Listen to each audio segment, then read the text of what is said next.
Pessoal daqui de casa, boa noite. O Calepino já está sendo transmitido. Em 3 minutos a gente inicia a atividade. Será que ficar pegando o som? Acho que sim.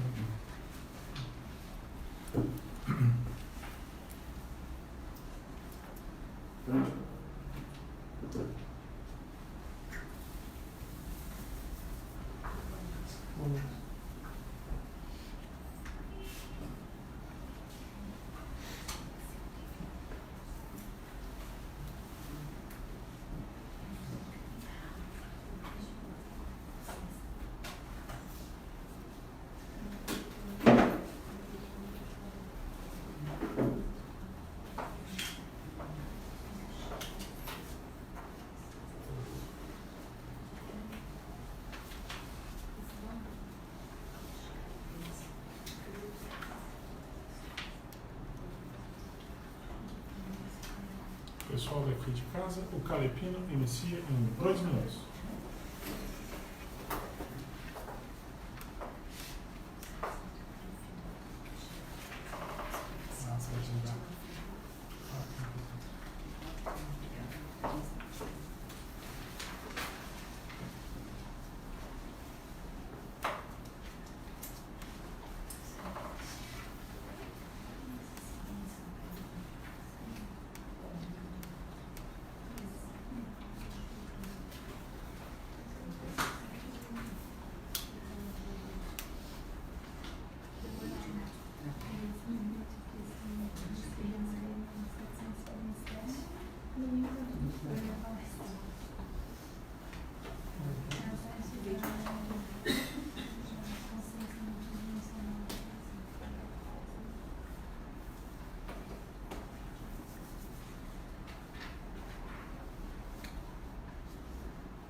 Inicia dentro de 1 minuto.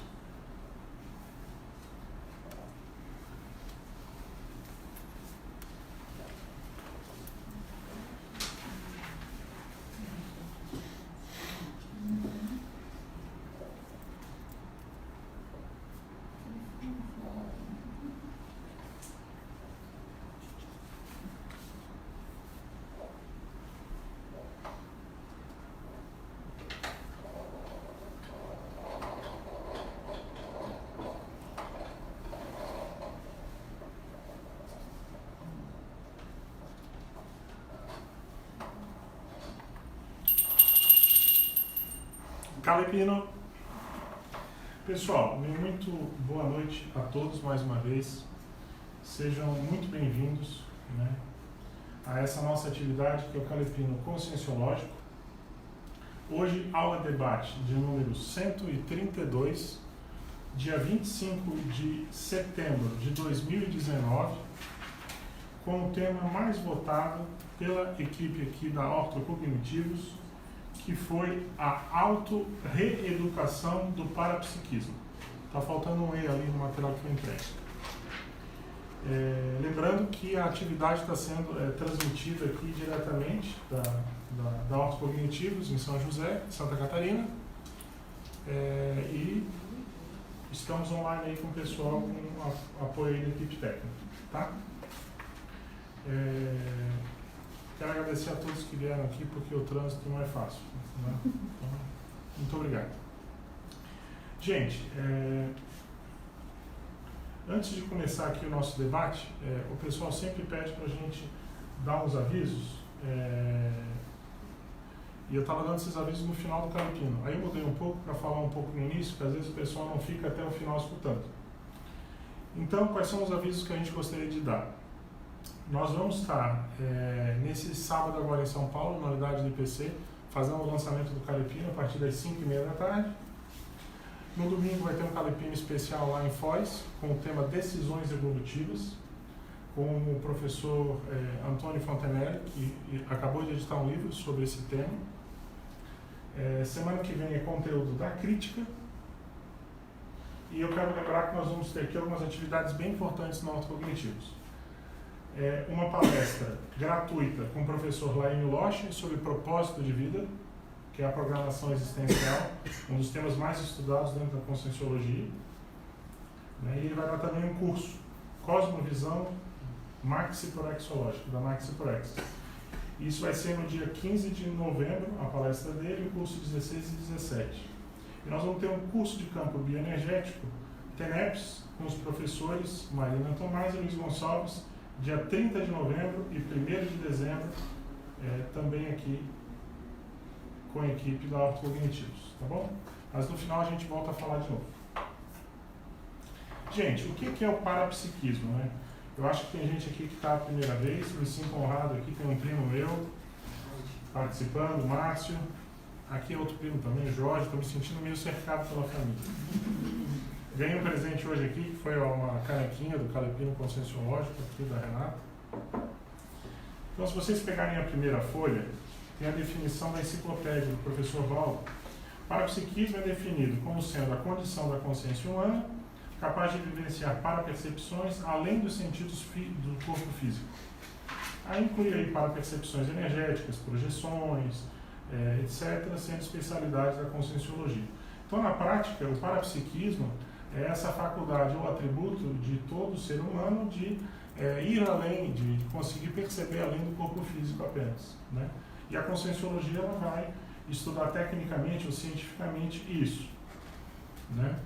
Agora, o tema que foi escolhido aqui pela equipe é para a gente conversar sobre a questão da reeducação, da auto-reeducação do parapsiquismo. Talvez a questão mais séria de tudo que a gente poderia falar, a gente fala isso e pode terminar o Calepino, é o seguinte, na nossa opinião, muitos de nós já mexemos com o parapsiquismo no passado. Isso é inevitável. Para vocês estarem aqui assistindo uma palestra numa quarta-feira à noite sobre esse tema, é provável que todos aqui já mexeram com isso no passado, entendeu? Só que o que acontece? Muitas vezes a gente usou no passado de maneira muito empírica para manipular as demais consciências, que é a questão do poder, né? Poder.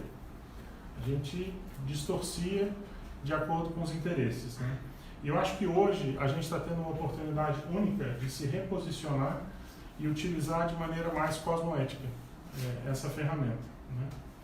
Então, no fundo, eu acho que quem vai decidir se a pessoa vai permanecer naquele patamar que ela já vem há várias vidas, ou se ela vai permanecer com a boca torta, ou ela vai mudar de patamar mesmo, é a própria consciência, entendeu?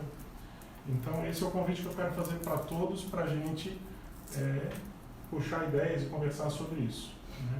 Eu acho que é bem dentro do que foi voltado aqui, né? Dentro dessa linha, a gente sempre traz verbetes da enciclopédia, e um verbete que tem muito a ver com isso é o distorção parapsíquica, também do professor Valdo, é o segundo que está ali, que é o ato ou efeito de você distorcer, deformar e alterar a forma ou outras características estruturais das vivências de parapercepção mal interpretadas, empregados e vinculados no universo comunicativo da desinformação e da anticosmoética.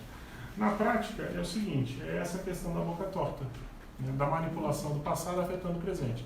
Porque, querendo ou não querendo, o parapsiquismo é um poder. E é muito fácil você deixar o ego subir a cabeça, né? A pessoa pergunta se você percebeu algo, se você está percebendo algo, se você tem uma projeção. Às vezes a pessoa, ao invés de engolir o orgulho e dizer que não percebeu nada, que está feita uma abóbora, etc, etc, etc, ela fala, não, estou percebendo, não, estou sentindo, não, é isso aí. E na verdade ela às vezes não está percebendo nada, ou ela usa aquilo ali para manipular, entendeu?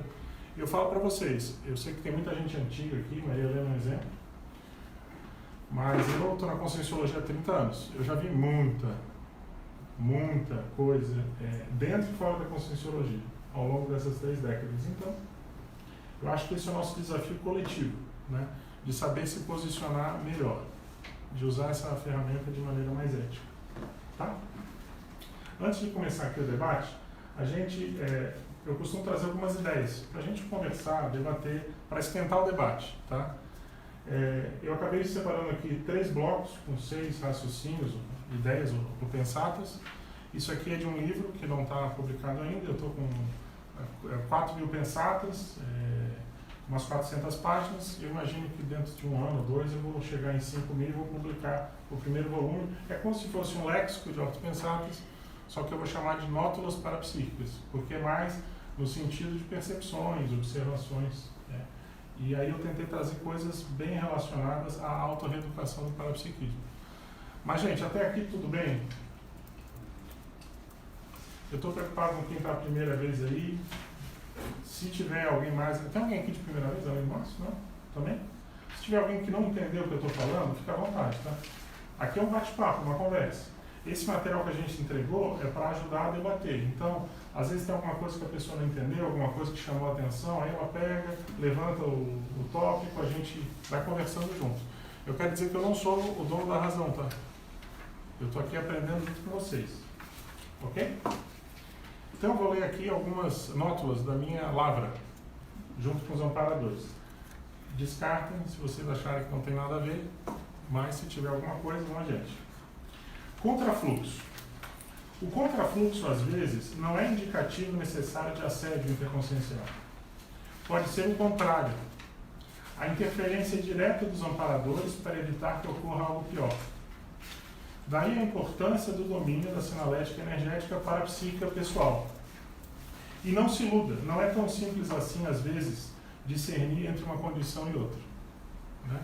Então, o que acontece? É muito comum, eu falo aqui dentro da conscienciologia, às vezes a gente ficar imbuído de um sentimento de missionato, entendeu? Ah, não, temos que atingir tal meta a qualquer custo, mediante qualquer coisa que vem desenvolvendo o teu domínio das energias, que é essa sinalética energética parapsíquica pessoal, que é a maneira pela qual a pessoa percebe as energias, entendeu? Só que o que acontece? Às vezes você tem parafenômenos que são mesclados. Você tem energia mais densa, positiva, mas mais densa. Às vezes você tem energia mais sutil. E às vezes você tem uma certa dificuldade de identificar até se é amparo ou assédio, entendeu? Porque às vezes está meio mesclado ali. Então, esse é uma ideia, tá? Beleza? Eu vou seguindo, tá? Se vocês quiserem comentar, ó, a gente vai tocando aqui. Autoengano. Conheço muitas pessoas que, se considerando assistidas por amparador, tomam as mais diversas decisões, certas das resoluções tomadas. Em verdade, fica evidente o parapsiquismo jejum, ao tomar o guia cego, ou qualificando de maneira mais adequada, o assediador, a conta de amparador. O que vocês acham disso aqui? Vocês não acham que tem um monte de gente que confunde a assédio ou guia cego com amparo? Isso seria distorção parapsíquica, né? Totalmente. Essa é uma das maneiras da distorção parapsíquica, né? Mas é bem comum, entendeu? Eu acho que uma das orientações mais importantes que a gente pode dar para a pessoa discernir entre amparo e assédio é que o amparador não força a barra. Eu acho que essa é a conduta básica. O amparador, ele te dá uma ideia, ele te dá uma inspiração, entendeu? Para você refletir, pensar sobre o assunto. Se você tem uma ideia muito insistente que fica ali na sua psicosfera, a pessoa martelando aquela ideia muito remitente, a tendência é seguir a cego ou a cego. Essa é a percepção nossa. Seja muito bem-vinda. Esse é o pessoal das antigas. Como é que você está? Tudo bem?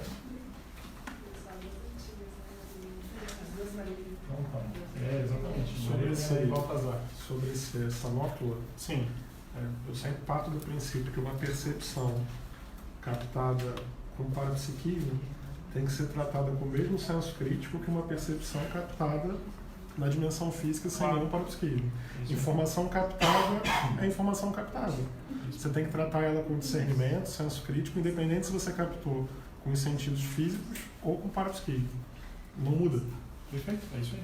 E hoje a gente vê a falta de discernimento na seleção das informações do intrafísico.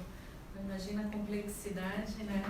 Acho que a gente tem mais ainda discernimento quando capta as questões extrafísicas, né?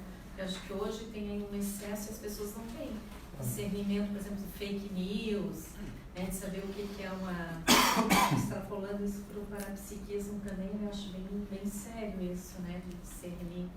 E sobre aquela anterior, César, a primeira, eu estava pensando nessa questão, né, até uma experiência mesmo minha no ano passado, que assim, eu entendi que era como assim, às vezes os amparadores ajudam a gente, mas às vezes assim, se afastam e deixam de passar pela experiência, porque aquilo ali vai ser paradidático. Né? Então, acho que aí, assim, era assédio? Tinha, mas ele era paradidático, tinha amparo? Tinha. Eu entendi dessa forma, entendeu? Sim, às vezes tem como se assim, tira as rodinhas, deixa caminhar um pouco sozinha para ver, sabe? Para poder dar um passo mais à frente. Para a pessoa poder desenvolver anticorpos, né? Senão ela nunca vai desenvolver anticorpos. Então é aquilo, é contrafluxo, mas ao mesmo tempo é amparado, né? Perfeito, é isso mesmo. Então vamos seguir aqui, gente. Parapercepciologia. Uma das maiores inimigas do desenvolvimento do parapsiquismo é a síndrome da pressa, ou seja, a simplificação dos achados e na interpretação dos parafenômenos. Pode parecer que não tem muito a ver, mas tem tudo. A ansiedade também torna as parapercepções. Entendeu? Então, qual é um problema muito sério? Às vezes a pessoa, ela abrevia as parapercepções, principalmente pelo simplismo nas abordagens, entendeu? Porque o que acontece? A parapercepção, é claro que você pode ter uma informação reta, tipo assim, objetiva e super focada, pode, mas muitas vezes a parapercepção ela é mesclada. Você tem que raciocinar, refletir a respeito dela para poder decodificar bem, entendeu? Então você às vezes tem um fenômeno que acontece contigo, por exemplo, você está lá trabalhando com energia e de repente se ouve um estalido enorme que afeta a estrutura da casa onde você está trabalhando com energia. Às vezes aquilo você não tem claro. Você vai ter que anotar, refletir, pensar para entender o que é aquilo ali depois, entendeu? É isso aí. Então, é um estalido que não é a estrutura da casa. Às vezes é extrafísico, às vezes pode ser, claro, da estrutura da casa. Mas o que eu falo, eu estou dando um exemplo, sabe, Mariana? Mas assim, na prática, a pessoa ela tem que saber que muitas vezes o parafenômeno vem e a pessoa, na verdade, é por inexperiência, mas ela não consegue decodificar bem o que aquela informação representa. Então, não adianta ela forçar uma barra e simplificar a abordagem e querer dizer, isso é assédio, isso é amparo só e pronto. Às vezes não, às vezes ela tem que quebrar a cabeça sobre aquilo ali para poder entender mais a fundo, entendeu? Senão ela fica só na superfície, ela não aprofunda. Se você quer ter a visão atrás do morro, você tem que se esforçar para entender a parapercepção. Ela não é... Senão você fica só com essas percepções muito básicas. Isso é energia de amparador, energia de assediador. Você tem que entender o porquê que está acontecendo aquele fenômeno. Aí que são elas. Você recebe um banho de energia. Por que você recebeu um banho de energia? Não basta saber que recebeu um banho, tem que saber o porquê. Eu quero só chamar a atenção que a gente está partindo do princípio nesse calepino de que a pessoa já tem um certo conhecimento de conscienciologia, de parapsiquismo. E eu não estou poupando muito não, eu estou avançando para aprofundar o tema. Então, claro, se a pessoa estiver tendo dificuldade ou não entender, ou quiser trocar alguma ideia, estamos aqui para falar isso aqui para o presencial e também para o online, tá? Mas o fato é esse, no Calepino a gente sempre parte do princípio que a pessoa já tem um conhecimento prévio e vai somando. Tem temas que são um pouco mais técnicos ou um pouco mais difíceis, outros temas são um pouco mais fáceis. Esse de hoje, eu diria que a pessoa tem que ter um certo conhecimento já de conscienciologia ou de parapsiquismo, né, para poder aproveitar um pouco mais. Mas nada também que esteja fora se ela se dedicar e se esforçar um pouco, né? Eu falo isso porque semana que vem, por exemplo, vai ser conteúdo da crítica. Aí já é uma coisa mais, ou talvez, mesmo que a pessoa que não conhece muito conscienciologia, ela vai entender o conteúdo da crítica. Fala. Esses estalidos eu estou pesquisando quase há um ano na minha TEDx, porque quando eu ia começar, dava um estalo assim. Eu ficava atento, pensei, será que a paranoia está chegando? Assediando, eu ficava atento, né? Eu comecei a pesquisar, porque eu pesquiso sinaléticas pessoais, energéticas, sinais, né? Então agora estou chegando à conclusão que é amparo. Tipo, vai começar. Sim. Então é um sinal e uma sinalética, né? Que é amparo, que você sente que está chegando a hora de você começar o trabalho. Você sabe o que Mas é pessoal, né? Cada um tem que estudar e pesquisar. Você sabe o que é interessante, que eu entendo, que é muito sério no parapsiquismo, é assim. Primeiro, como o Jorge falou, tem que manter muito senso crítico. Você tem que afastar, por exemplo, todas as causas físicas. Porque pode ser a laje que esquentou durante o dia, a noite está esfriando, pode ser ar-condicionado, pode ser um monte de coisa. Mas assim, se tem alguma coisa que começa a te chamar a atenção e você começa a anotar isso, eu não admito o desenvolvimento de parapercepção sem bloco de anotação. Para mim não existe isso.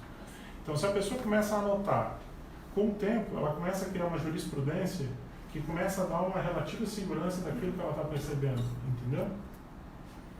Eu, por exemplo, eu tinha eu tenho uma sinalética muito específica. Eu percebo a equipe extrafísica de maneira mais intensa. Na verdade, é mais específico que isso. É assim, quando vai acontecer alguma coisa muito séria, que eu tenho que ficar muito atento, alguns segundos antes, eu sinto a presença de um dedinho mindinho na minha orelha direita, na parte de cima da entrada do meu ouvido, nesse ponto aqui, ó, entendeu? Como se fosse um dedinho mindinho assim, fazendo uma pressão. Quando eu sinto isso, eu já sei, eu tenho que parar tudo e esperar. E não é muito não, 30 segundos, 1 minuto, 2 minutos, vai acontecer, depois que eu comecei a observar, não falha mais. Acontece alguma coisa. E já aconteceu coisas assim impressionantes.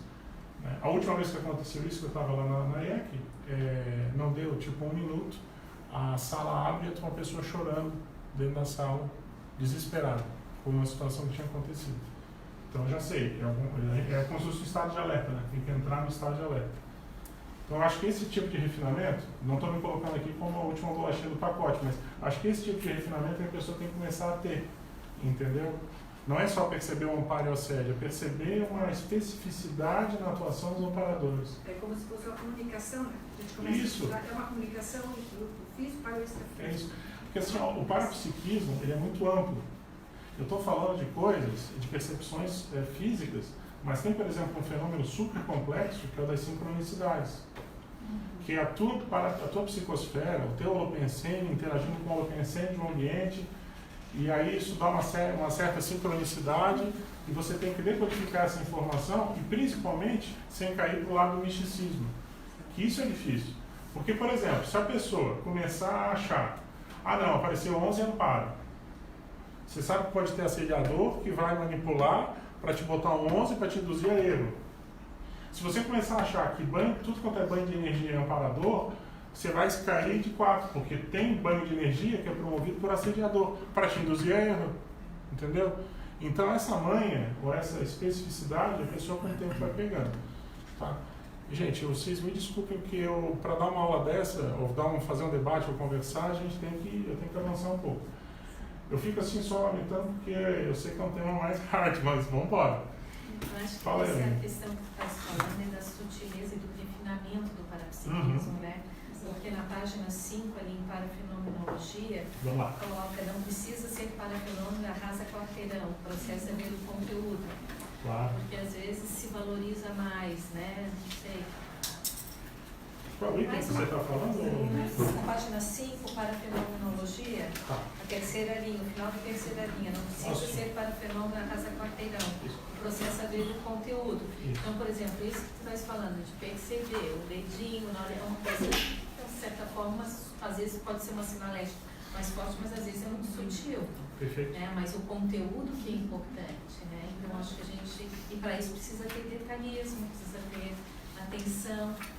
Porque às vezes se valoriza mais, porque eu vi isso, porque eu vi aquilo, mas sim, qual é o conteúdo do fenômeno, né? Então acho que isso aqui é bem importante, assim, porque para mim já é um refinamento, né? Quando a gente chega nessa questão da sutileza. Agora, isso que falasse do banho energético promovido pelo assediador, sim. Mas e o padrão da energia? Porque é isso que faz a diferença, exatamente. Né? É a mesma coisa, né? Se é uma paradora assediador, qual é o padrão da energia da consciência que promoveu, né? Você sabe que eu acho que a maior dica que eu posso dar da minha experiência para discernir a diferença de amparo e assédio, inclusive o banho de energia, é o resíduo de energia que fica ao final. Se no final do parafenômeno tu sente algo estranho, que não está redondo, sabe? Como se ficasse um resíduo, ficasse um gosto de giló na boca, sei lá, um negócio que tu vê que não está um desconforto, não está redondo. É indicativo que tem areia, entendeu? Nessa história aí. Agora, porque um aparador, a tendência que é? Ficar tudo limpo, clean, você se sente bem, tua lucidez, teu bem-estar. Agora, isso que você trouxe, Aline, é muito sério em relação à fixação na forma em detrimento do conteúdo. Às vezes, a minha experiência é a seguinte, os parafenômenos mais sérios são aqueles que acontecem no íntimo, no micro-universo, na intraconsciencialidade. Não é aquilo que é o exterior, que acontece fora. E o paradoxo é o seguinte, a tendência é, quanto mais avançado o parafenômeno, menos tu vai poder compartilhar isso com as pessoas. Porque mais dentro do teu... Esses são os extrapolacionismos, por exemplo. Um exemplo. Um exemplo, quando tu tem... Então, essa é uma coisa interessante da gente ver. E tem muita gente deslumbrada com a forma. A questão é o seguinte, a gente vive numa grande dimensão de ilusão, né? A gente vive numa dimensão intrafísica, no chamado véu de Maia. Então, é muito fácil a pessoa se deixar levar pela densidade, pelo parafenômeno físico, por aquilo que é mais palpável. Mas, eu repito, as coisas mais sérias não é a materialização de um objeto na tua frente, mas um processo de telecinese, por exemplo, de movimentação de objeto com energia. Às vezes a questão mais séria é um arco voltaico, você faz a distância que a pessoa nem percebe, ou uma assistência da TENEPS, entendeu? É isso aí.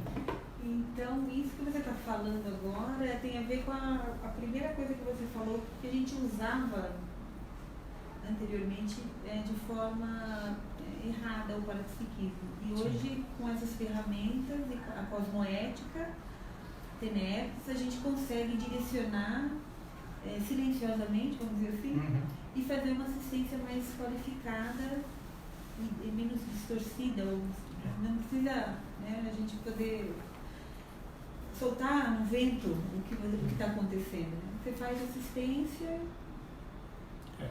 Eu acho que a questão séria é isso aí que você falou. O parapsiquismo é um poder. Você não pode utilizar o parapsiquismo para manipular. Nesse nível que a gente está aqui, é muito fácil manipular. Então, por exemplo, você vai para a TENEPS. O certo, o ideal, o que é? É você exteriorizar a energia para os casos e pedidos que você tem e, de certa forma, deixar na mão dos amparadores, confiar na equipe que trabalha contigo para que aconteça o melhor para todos. E não necessariamente para que aconteça tal coisa que o pedido vem direcionado. Isso é uma coisa paradoxal. Às vezes é um pedido de TENEPS que o que está ali sendo pedido não é o mais assistencial.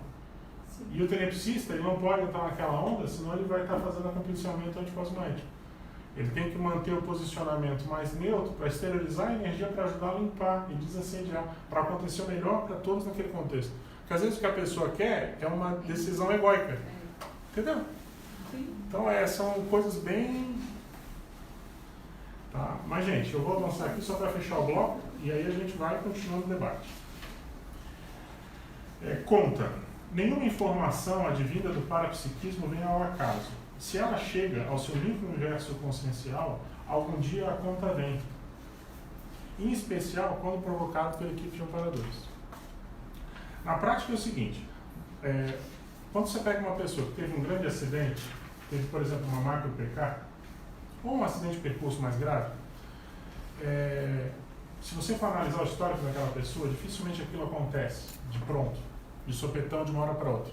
A pessoa teve uma série de avisos anteriores, mas ela não levou a sério aquelas informações, aquelas inspirações, ela foi empurrando para a barriga. Então o que acontece?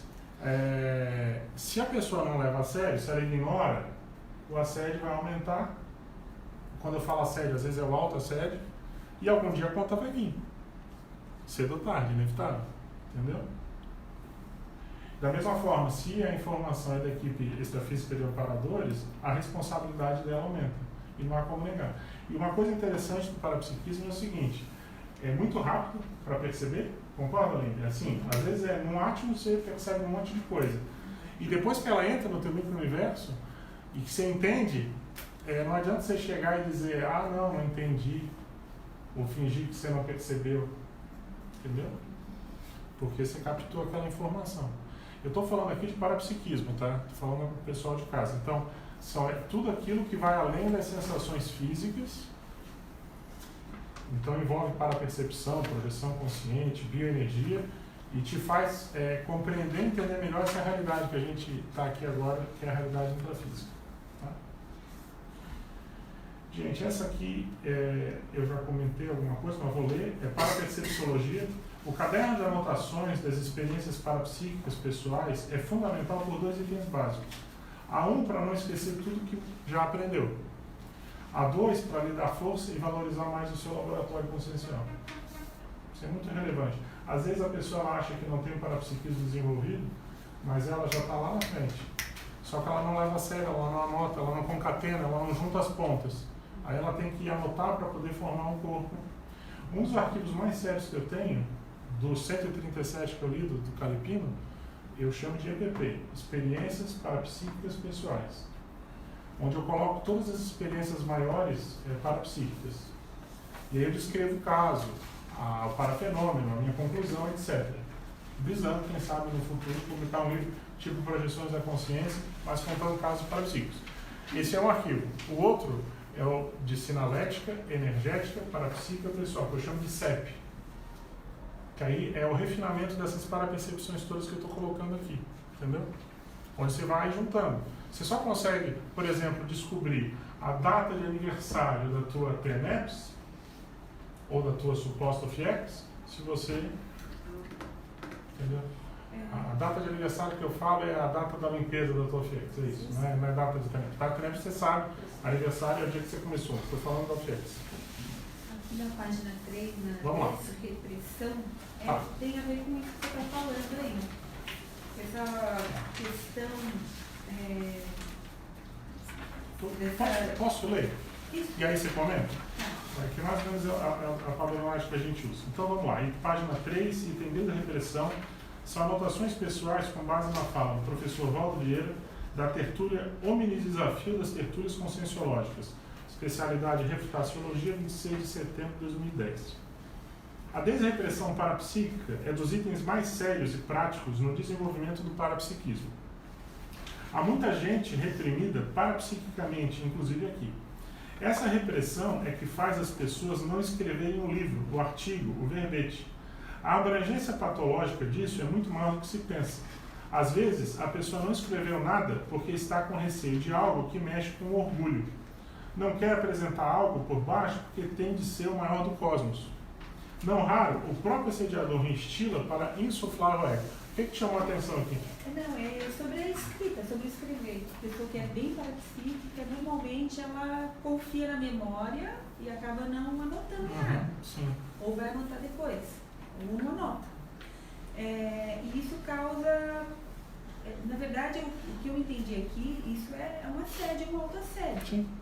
E isso não é produtivo porque ela não consegue produzir nada, só vai ficar o fenômeno acontecendo e tem a ver com a sua fala anterior, né? Você sabe, Patrícia, que eu acho que uma coisa muito séria é a pessoa que tem condições de escrever e não escreve, ela tem que se questionar. Por que ela não escreve? Esse travão mental, que ela acha que às vezes é só um travão mental, às vezes ela está assédio, brabo, bloqueio que vem de várias vidas, entendeu? E ela tem que enfrentar isso. Você sabe que, por exemplo, essa semana eu tive uma notícia fantástica. A minha mãe tem 83 anos, chegou para mim agora com uns 20 capítulos de um livro de memórias que ela está escrevendo. Me mostrou ontem. Achei bacana, né? Você vê. Não sabia? Hein? Não sabia? Não sabia. Eu sempre incentivei ela a escrever um livro de memórias. Mas agora ela chegou com uns 20 capítulos e as fotos. Então, tem que... Né? Mas, gente... Eu aqui já falei bastante coisa, tem aqui outras pensadas, etc., mas eu acho que a gente tem que ver o que chamou a atenção de vocês nesse material que foi entregue, do que a gente já falou até agora, ou se tem coisas que a gente, sei lá, a pessoa tem dúvida, e a gente vai conversando, e eu peço a ajuda de todos aí pra gente, senão fica meio monólogo, né? Posso fazer uma pergunta então sobre isso? Ali na página 1 começa a autenticidade, né? Fala várias coisas aqui. Mas eu queria a tua opinião numa coisa, assim, como é que tu vê o equilíbrio entre a autenticidade e omissão superavitária? Entendo. Olha, Gustavo, eu acho que essa dúvida que você está apresentando é a dúvida de qualquer pessoa que está desenvolvendo parapsiquismo, tá? Eu tenho um procedimento que eu tento seguir aquilo que a gente aprendeu com o professor Valdo, que é sempre jogar com uma carta de menos. Então, primeiro, você não pode abrir o jogo de tudo. Essa é a regra básica. Você sempre tem que segurar um pouco. Segundo ponto, você só abre o jogo se você sente de fato que a pessoa está predisposta, que o ambiente é adequado. Você tem que sentir, eu busco sempre muito aquilo que a gente chama de ponto extrafísico. Eu sempre, antes de compartilhar alguma informação que envolve parapsiquismo, quando é uma informação mais técnica, intrafísica, já é mais fácil. Mas quando envolve questões extrafísicas, eu sempre questiono muito, pondero muito, para saber se eu tenho uma anuência extrafísica, se é o caso, se está tudo bem, entendeu? Caso contrário, eu falo para ti, na dúvida, a regra básica que eu aplico é: eu não falo, eu seguro, entendeu? Se você começa a falar tudo que você percebe, você acaba ficando até uma pessoa não grata. Porque o que acontece? É natural que, quanto mais naturalidade você tem, mais lucidez você tem, mais discernimento. E mais você começa a identificar um monte de coisa errada com você e com todo mundo que vive contigo. Se tu for super autêntico, de arregaçar tudo e falar tudo, daqui a pouco tu não te relaciona mais com ninguém, entendeu? Porque todo mundo tem defeito. Isso é um exemplo, tá?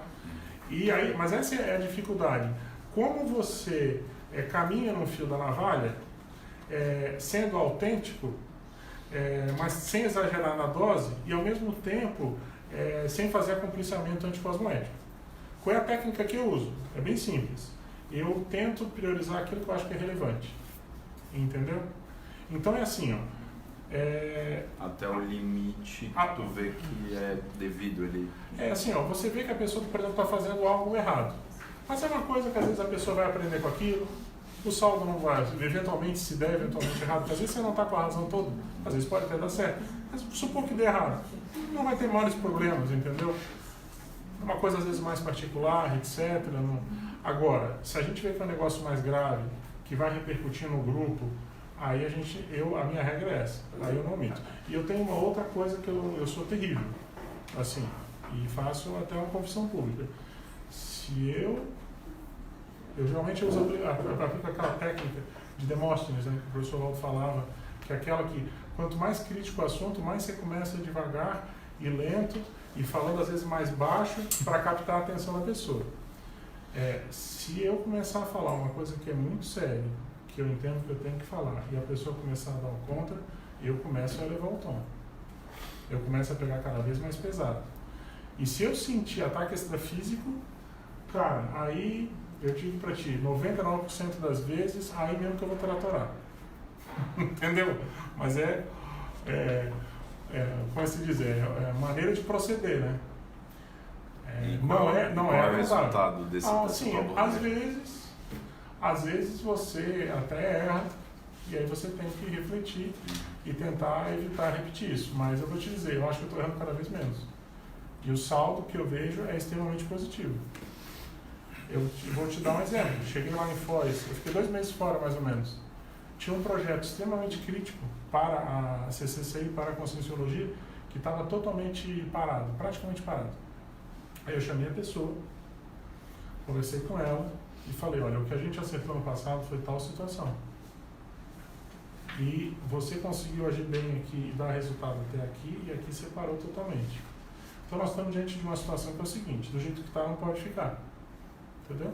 Ou a gente volta para o estágio anterior que a gente já estava e continua com a produtividade que estava, ou a gente vai ter que agarrar um outro rumo e chamar outra pessoa e fazer assim, assim, sabe? Entendeu? Isso é um exemplo típico. E isso impactou muito a pessoa. Por quê? Porque a pessoa, de maneira instintiva, ela me respondeu, ela estava à frente daquele projeto, e ela já me respondeu que aquilo não era de importância, não era de relevância para a Conscienciologia.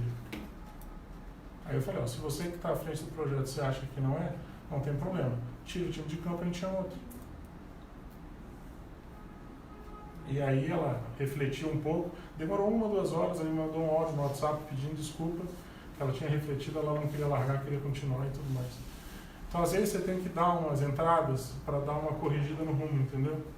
Não que você seja a última bolachinha do pacote, mas é que, às vezes, se você está tendo visão de conjunto para determinado projeto, você não pode se omitir, né? É que nem vocês aqui. Vocês recentemente tiveram uma situação bem crítica aqui, né? De rearranjo grupal. E vê, a nota cognitiva mal começou.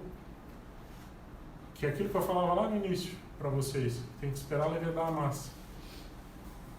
A vontade que tem é sair comprando campos e fazer o terreno. É legal, mas tem que levedar a massa. Para saber de fato quem é que vai sobrar, quem é que vai tocar no campus. Porque você não toca um campus de... mesmo que vocês comprem um terreno, vocês não vão sair como Cognópolis. Vocês vão sair como um campus. Primeiro um campus do ortocognitivo, para depois montar uma Cognópolis.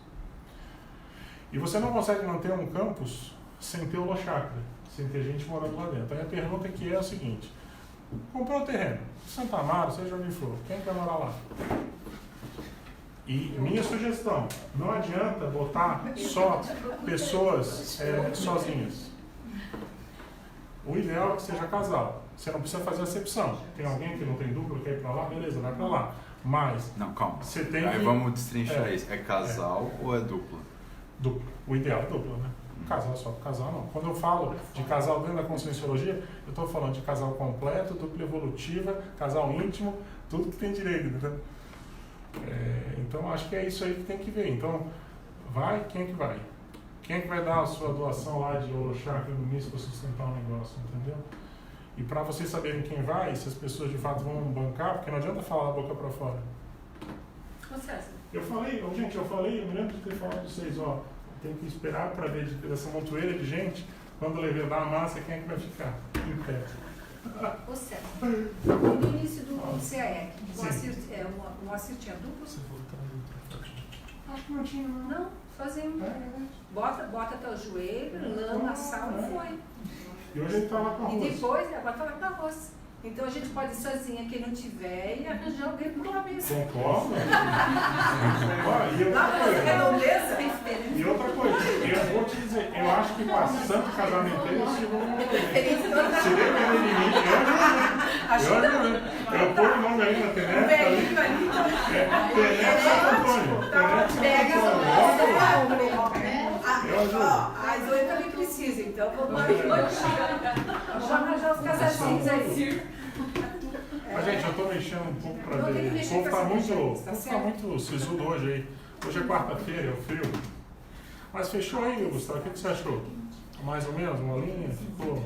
A gente tem que ir perguntando, assim, porque debatendo esse tema mesmo, que, como tu falasse, é crítico dentro do desenvolvimento parapsíquico. Aí tu vê o negócio, aí fala, não fala, quais são os sinais, às vezes perde o timing. Isso. E aí, daqui a pouco não dá mais pra falar, né? É verdade. E aí tu tem que esperar acontecer outro fato para poder falar. Para poder falar, ou às vezes, aí esse é um outro problema, né? Aí vai acumulando os fatos, aí daqui a pouco tem que falar tudo de uma vez. Aí às vezes perde a mão. Isso. Mas ó, essa dificuldade é de todos nós. Nós estamos tudo nesse barco, chefe. Você sabe uma coisa que eu vejo muito, acompanhando a conscienciologia há 30 anos, é muito de querer reinventar a roda, entendeu? Como se não houvesse não houvesse muito memória, sabe? As pessoas fossem muito fracas de memória. Por isso que é extremamente importante a memória, né? Então, é complexo isso, entendeu? Volta e meia você vê as pessoas, por exemplo, criando um código grupal de cosmoética com 60 pessoas, mas o código grupal já existe. E muitas das que estavam ali tinham criado um código grupal já há pouco tempo atrás, mas não lembravam que tinha criado, entendeu? Isso é caso recente, isso é do Conselho da Sexta, pra você ter uma ideia. Foi ponto de pauta, tudo, ia ser criado o código grupal de cosmética porque se falava abertamente que não tinha código grupal. E uns 2, 3 anos antes tinha sido feito um código grupal, tinha sido botado num banner enorme que ficava toda a reunião, mas por algum motivo deu uma amnésia coletiva, inclusive nas pessoas que estavam à frente naquele momento do Unicim e criaram. Mas assim, ninguém é obrigado a lembrar de tudo, né? Mas a natureza humana é complexa. Agora, você vê, podia esquecer qualquer coisa, vai esquecer o código grupal de cosmética que fez o código grupal. É complexo, né? E justo numa estrutura dessa que é super crítica, né? É para a gente refletir. Isso aí que é uma reflexão coletiva. Né? Mas o que mais, gente? Desse material aí que foi entregue, deu para entender tudo? Na página 7, César. Página 7. Deixa eu ver, a primeira, segunda, terceira, quarta, quinta, sexta, sétima, a oitava. A oitava. Vamos ler junto aqui? 4, 5, 6, 7, 8. Começa quando as pessoas? Então, isso aqui é do Lexo que Brock Pensado, autoria do professor Waldo, página 397. Vocês acompanharam que foi feita agora a segunda edição, né? Com 3 volumes. Então, está todo mundo sabendo já. Quando as pessoas começam a fazer da sensibilidade para a psique intelectual mero balcão, a baratrosfera impera e as interprisões do grupo kármicas aumentam. Eu não entendi isso da mero balcão para a psiquismo, para a sensibilidade para a psique. Isso aqui é quando você começa a confundir parapsiquismo com dinheiro. Isso aqui é um problema. Entendi. Sempre que você começa a tirar, a botar o cifrão à frente, vai reduzir a assistência, vai reduzir o amparo e as coisas vão tudo para baixo. Entendeu? Isso aqui lembra muito a última frase, na página seguinte, a última frase dessa sessão das máximas, que é anotações com base na fala do professor Waldo, da tertúlia Auto-Parapercepciologia Ideal. Tem gente que faltou um dinheirinho e joga o parapsiquismo no buraco. Qual é o problema disso, Aline? Que eu acho mais sério. É o seguinte, você pega, por exemplo, uma IC que tem dificuldade financeira, que precisa do aluno para se sustentar. Às vezes, ela vai baratear o conhecimento. A pessoa vai fazer uma pergunta crítica e a pessoa com medo, o professor às vezes de perder o aluno, ela vai não vai se posicionar, entendeu? A pessoa, por exemplo, a pessoa quer transformar a conscienciologia num balcão de negócio. Recentemente teve um colega nosso que saiu dizendo que era Marx dissidente e, na verdade, um dos problemas centrais era a questão financeira. Por quê? Porque ele não quis abrir o jogo em relação a quanto que ele retirava da instituição. Entendeu? E que é um absurdo. A gente trabalha com associação civil sem fins lucrativos. A conduta padrão, o que é? Ninguém tira nada. Tirar o salário já é, uma certa forma, uma anomalia. Já não é bem vínculo consciencial. Já começa a botar vínculo empregatício. Agora, não divulgar o valor, e às vezes tem um cargo de presidência, de poder, de gerência dentro da instituição, como é que fica? Não, agora eu entendi, eu não tinha entendido. Mas Mas isso leva também para a questão das gestões dos livros, né? Porque a gente sabe que os livros, quando a gente escreve na tarde, não vai ser um best-seller, por exemplo.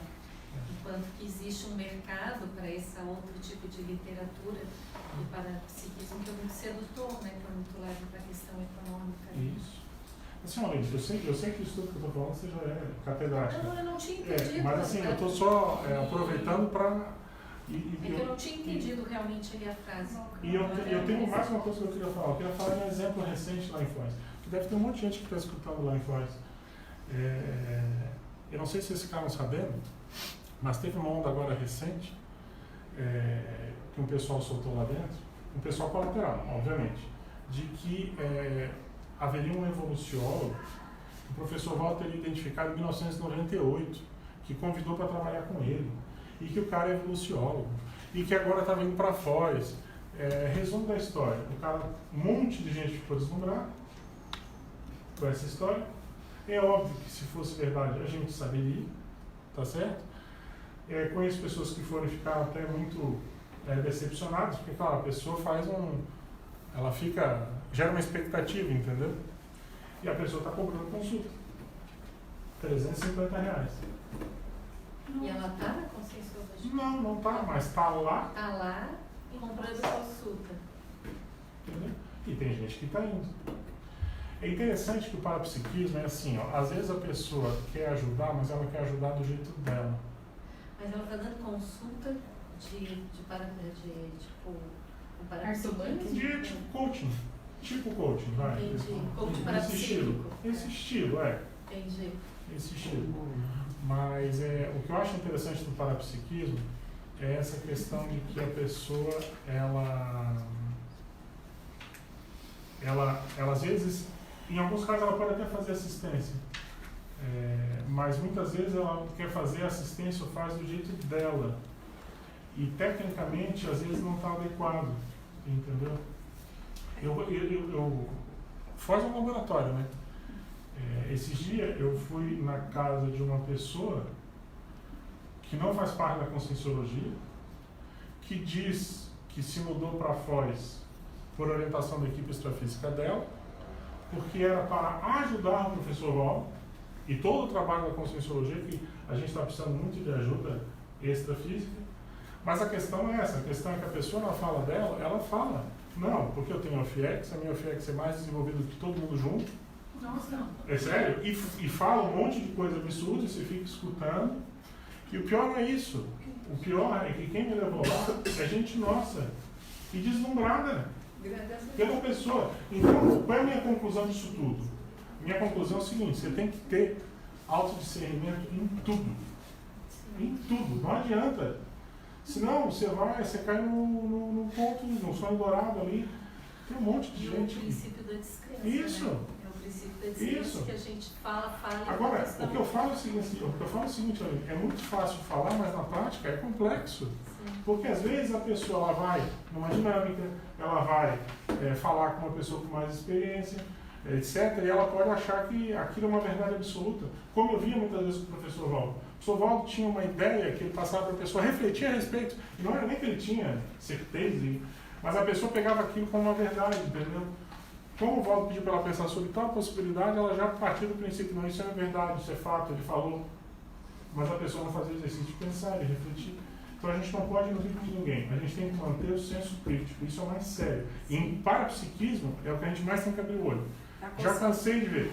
A saúde consciencial. Saúde consciencial, mas gente, eu vou dizer. Falta o esforço de desenvolver, ter mais lucidez, né? Parapsíquica, né? Conectar mais com o amparo. Isso. Porque agora é cada um com o seu autodiscernimento, né? É manter o senso crítico e muito autodiscernimento e muito princípio da descrença. Mas, chefe, como é que estão as perguntas online? Se tem ou não tem? Tem quantas online? Tipo, uma pergunta? Tem 31 agora. 31, tá bom. Aqui deve ter umas 20. Uma turma de 50 e pouquinho. No dia de semana é um calepino atípico. Tá valendo. Depois tem centenas, né, que assistem online. Caprichem, que a gente não edita, tá? Se a gente fala uma bobagem, fica gravado. Então, tomar muito cuidado com o que fala, para depois não ser usado contra a gente. Se bem que o pessoal às vezes tem preguiça, né, de olhar. Então é uma saída que tu tem, né? Às vezes tu fala, fica lá, mas fica perdido. Aí quando a pessoa vem e se toca no que a gente falou, já passou 1 ano, 2 anos, aí tá. É mais leve, entendeu? Mas tudo bem. Tem uma pergunta aqui da Sheila. Professor, como entender qual energia é predominante em cada indivíduo? Minha cara, isso aí não tem outra maneira. É desenvolvendo a tua sinalética. E você vai desenvolver a sinalética começando com o domínio das energias e vai ter um crescendo, né? Não tem como, né? Agora, tem uma dica que a gente pode dar bem grande. As parapercepções, elas são mais comuns do que as pessoas pensam. A questão é que muitas vezes, é aquilo que eu comentava, a pessoa não leva a sério, sabe? Aquela intuição, aquele sexto sentido, aquela percepção. Então, por exemplo, você pega uma pessoa que foi traída por alguém.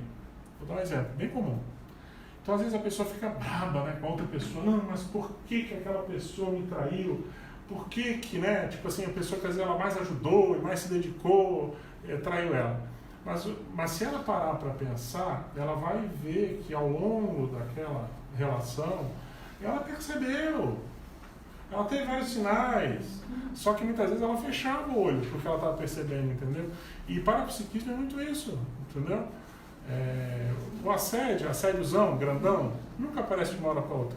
Sempre você vai ter um monte de assédiozinho, só que a pessoa não leva a sério. E aí vai acumulando, quando ela vê o negócio história, esbarrando, entendeu? Negligência. É isso. Mas vamos aí para a próxima, se é que tem mais alguém. Entendi. Naquele contexto estavas falando que um pouco antes de tu falares que tu não confiava numa pessoa que não anota as coisas, né, em relação a desenvolvimento do parapsiquismo. Eu não admito o desenvolvimento de parapercepção em alto nível sem anotação. Sem bloco de anotação, eu não admito. Aí o Carlos Menezes, ele falou: anotar tudo, ter um diário de projeção em fenômenos parapsíquicos, ter um diário da TENEPS também é algo que percebo que todos dizem que é muito difícil. As pessoas simplesmente não anotam. Eu anoto tudo. E vejo o crescimento do parapsiquismo em minha sinalética. Poderia reforçar este hábito de fazer pesquisas, de anotar em detalhes tudo ligado ao parapsiquismo? Eu tinha dito isso antes de tu comentar. Senhor Carlos, eu acho que o caminho é esse aí que você está falando, é anotar. É claro que chega um ponto que depois que a pessoa já começa a ter uma certa desenvoltura, é natural que ela não vai ficar anotando nos mínimos detalhes. É claro que isso que eu estou falando é bem delicado, porque é muito fácil a pessoa se autocorromper com uma frase dessa. Mas é assim, às vezes tem determinados fenômenos que começam a ficar meio lugar comum. Tipo assim, implantei estado vibracional. A pessoa não vai ficar anotando implantei estado vibracional. Às vezes ela já está fazendo tanto estado vibracional por dia que ela vai pegar uma folha e vai ficar vendo implantei EV. Então, muitas vezes, o que a pessoa vai fazer com o diário dela parapsíquico? Ela vai começar a anotar aquilo que chama a atenção. Aquilo que é o parafenômeno sui generis. Né? Agora, tem outra coisa que eu preciso falar para o Carlos que eu acho que é bem relevante. Porque ele falou do diário da TENEPS. O diário da TENEPS se encontra dentro desse contexto das anotações de parapsiquismo. Mas não é recomendado você ficar anotando as parapercepções específicas das assistências que você tem. Então, por exemplo, você recebeu um pedido de uma pessoa que tem um câncer e aí você, por algum motivo, teve uma parapercepção onde você entrou numa vida passada daquela pessoa e você acha ou tem uma hipótese do porquê que ela está tendo aquele tipo de doença hoje, no presente. É complexo você ficar colocando aquilo ali. Você tem que partir do princípio que esse diário, muito embora seja só para você, a natureza humana não falha. A tendência da pessoa curiosa, que às vezes está na sua casa, uma visita, uma empregada, seja quem quer que seja, às vezes vai ser lá ler, e se você começar a falar muito, abrir muito o jogo, você pode estar até evocando ou botando um problema na cabeça da pessoa que ela não está preparada, entendeu? Então, a anotação de TENEPS, você tem que ter muito critério. Você evita ser muito específico. Agora, umas anotações gerais, puxa, percebi um amparador diferente hoje, ok, entendeu? Senti que posso estar começando a desenvolver um OFIEX por causa disso, ok? E assim vai, entendeu?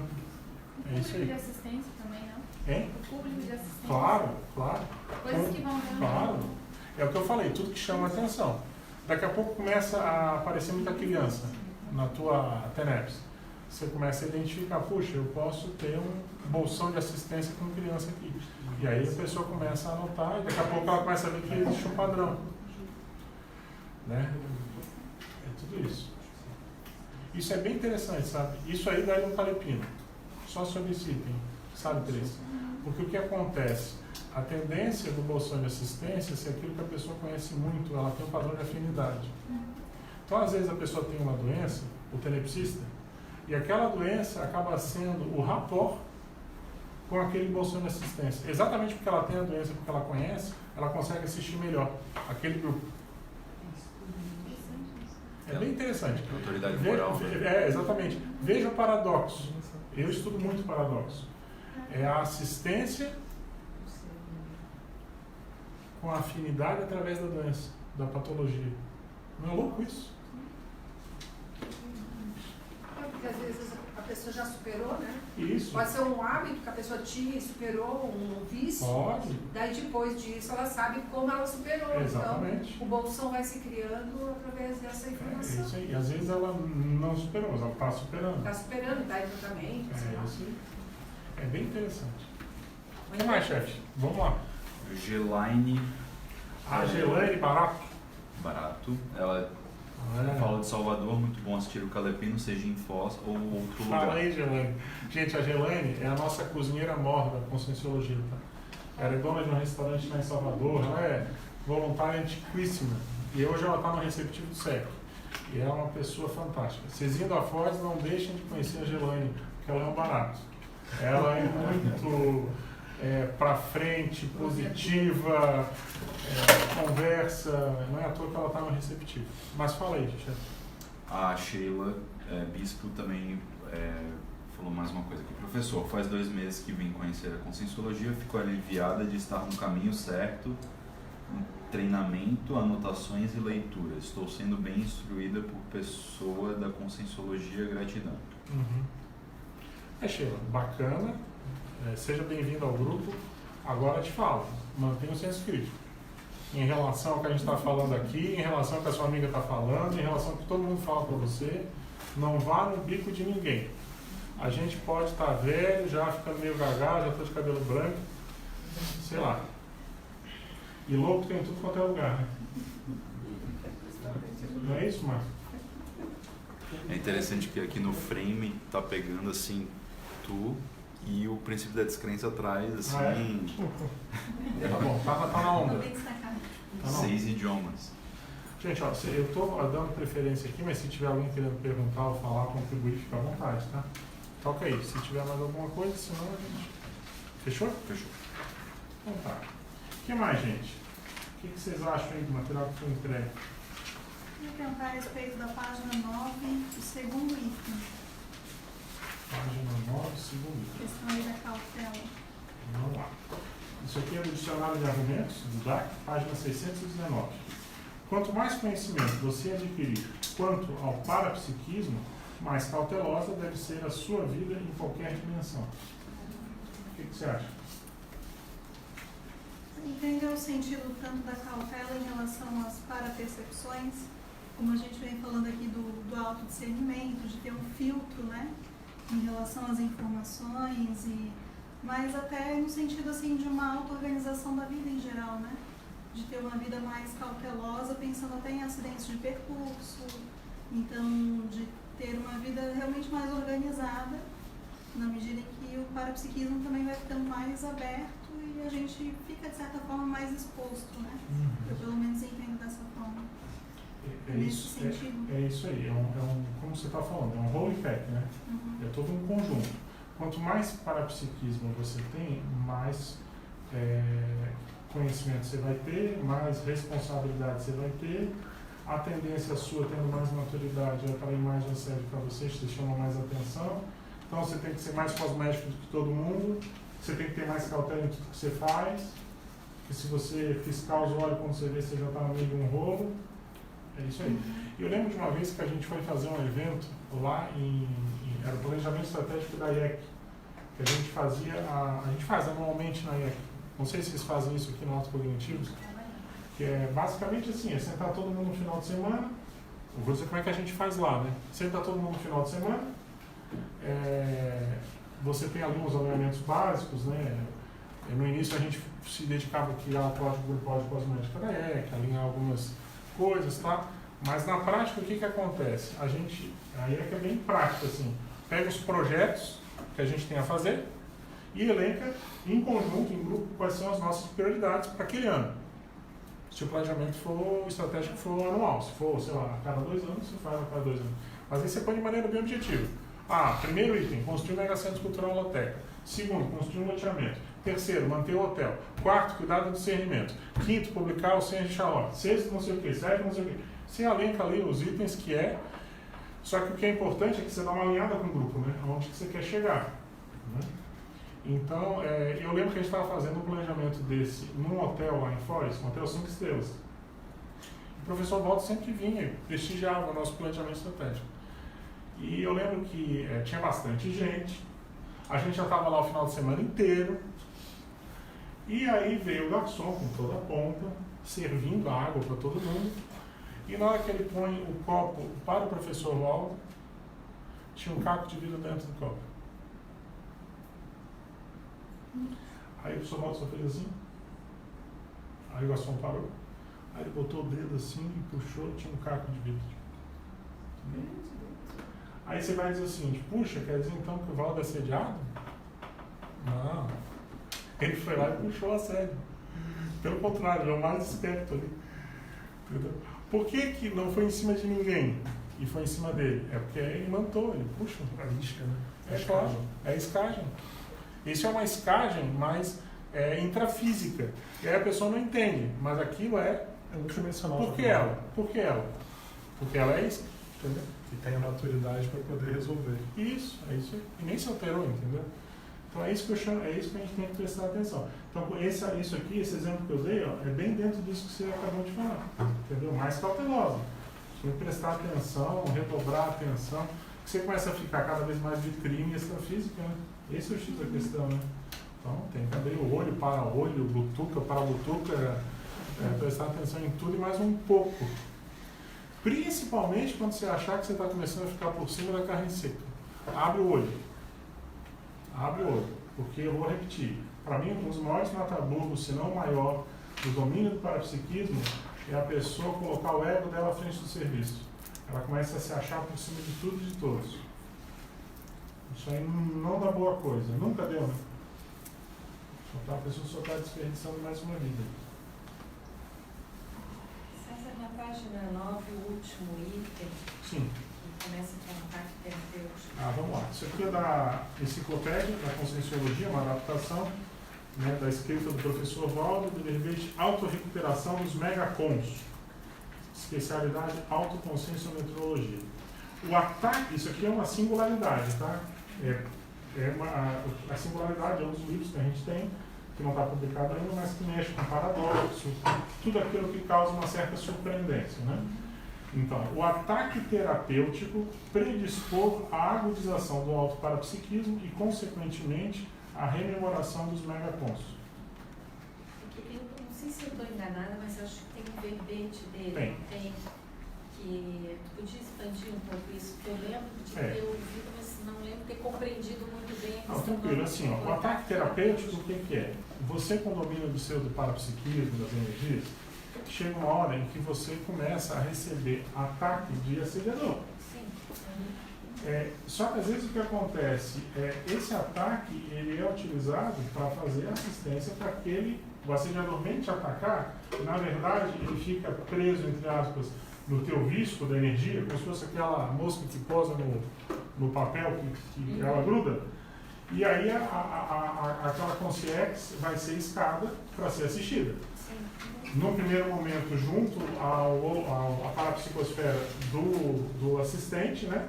No segundo momento, na UFIEX, na TENEPS dele, vai depender do gabarito dele, e até ser levado para outras dimensões, para outras condições. Então, o que acontece? Às vezes, você está lá de boas, vem um ataque de um assediador.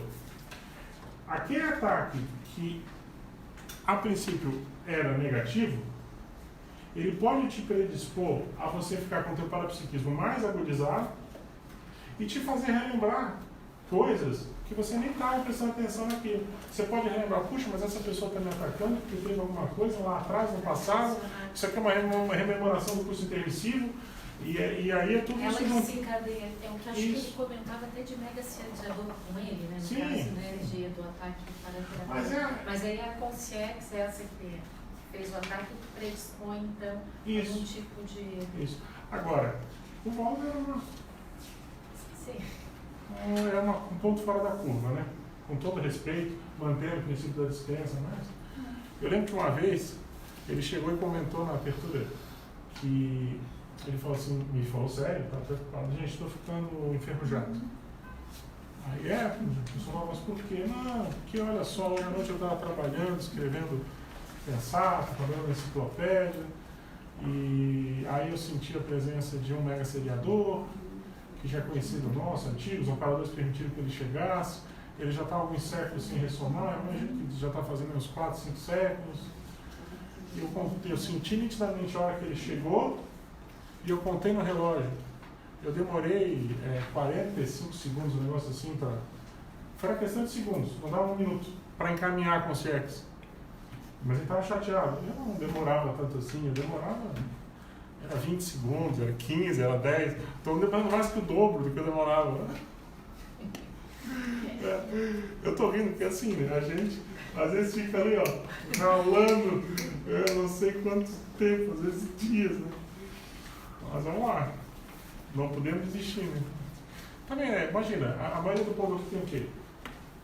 30, 40, 50 anos, né? A maioria aqui. Imagina daqui a 40 anos, né, se tu continua trabalhando com parapsiquismo, quando você chegar perto dos 80, vai ser outra realidade, né? Nós vamos estar numa outra condição. Mas até lá, nós apanhamos um pouco. Professor, Fala aí, doutor. me dá um exemplo desse acidente de percurso parapsíquico. Bom, acidente de percurso, eu te sugiro pegar o livro 700 Experimentos, que lá tem uma seção exclusiva sobre isso. Mas na prática é o seguinte, acidente de percurso geralmente ocorre porque a pessoa tem um autoassédio e esse autoassédio, ele predispõe a pessoa para um heterassédio. Então existe acidente de percurso clássico, no livro você vai ver vários exemplos, existe um acidente de percurso clássico, que o que é? É a pessoa, sei lá, está caminhando para chegar aqui e assistir o Calepino e fura o pneu dela na estrada. Acontece alguma coisa que ela não consegue chegar naquilo que ela queria vir e fazer parte, que era uma atividade assistencial. Esse é um acidente de percurso clássico. E o que acontece? Existe uma gradação dos acidentes de percurso. Então a pessoa, ela começa às vezes a ter mini acidentes que ela acha que não tem nada a ver. Tipo assim, ela vai acender uma luz, estoura a lâmpada. Pode ser, claro, que a lâmpada já estava muito antiga, tinha que estourar, mas pode ser que seja a energia dela que está um pouco destrambelhada. E aí daqui a pouco ela vai ligar um aparelho, um liquidificador, queima o liquidificador. Vai ligar a televisão, queima a televisão. E isso num curto período de tempo, em questão de poucos dias. Então, isso mostra o que, no mínimo? Que a pessoa provavelmente é ectoplasta. Estou dando um exemplo bem prático, tá? Ela tem um tipo de energia mais densa, que interage faz efeito físico, e está um pouco desequilibrado. Só que ela não está levando isso em conta. Então, aquilo vai acumulando, e aí chega uma hora em que o acidente, ou esse acúmulo de mini acidente, pode se transformar naquilo que a gente chama de macro-PK, ou seja, uma macro-psicocinese. No caso destrutivo, isso é o pico máximo, que é quando a pessoa tem um acidente de percurso gravíssimo e ela chega até a morrer, entendeu? E isso acontece nas melhores famílias. Se você for ver, isso é muito mais comum do que você pensa. Muitos desses acidentes que a pessoa tem, que acabam com a vida da pessoa, é provocado por uma interação das energias, do autoassédio que a pessoa tem com o heterassédio que a pessoa tem, entendeu? Você pega, por exemplo, o pessoal que é risco-maníaco. Isso é um exemplo típico. Risco-mania hoje em dia super comum, né? A pessoa que fica andando aí de parapente, a pessoa que faz excesso de velocidade quanto é jeito, né, pega uma estrada e abusa, tem um monte de tipo de... bicicleta também é um risco. Depende do andar de bicicleta, da onde, da velocidade. Em tese, andar de bicicleta é um ato saudável e é um exercício físico. Agora, se você pegar e resolver...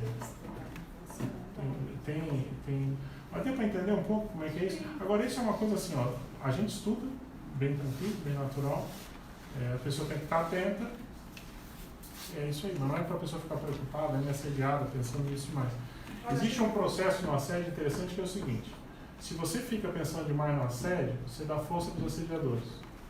Então você tem que mudar o foco, você tem que pensar nos amparadores. Acho que essa é a chavinha que tem que mudar. Isso aqui é bacana. O autoparapsiquismo é a chave geral de todos os cadeados e algemas. É isso aí. Gostei disso. É isso aí.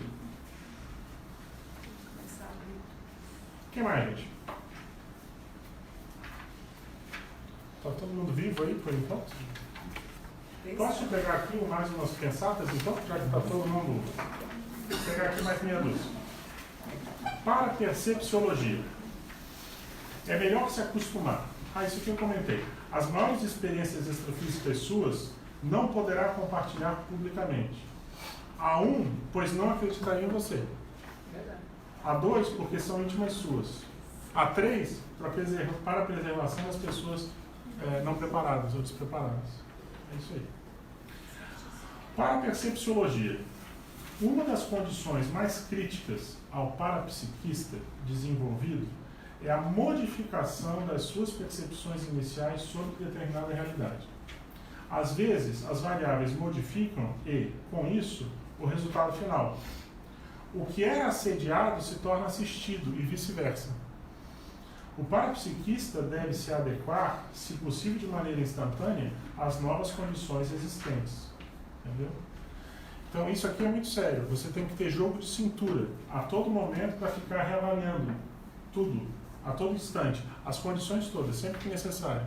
Às vezes, a pessoa tem uma percepção que está correta, de que, sei lá, uma outra pessoa está assediada, só que o que acontece? O tempo passa, até que aquela pessoa se desassedia, fica amparada, começa a atuar bem, e aí a pessoa ela tem uma dificuldade no dar o referencial, e fica alimentando, às vezes, uma visão da pessoa, mas já passou, ela já está em outro, já virou página, entendeu?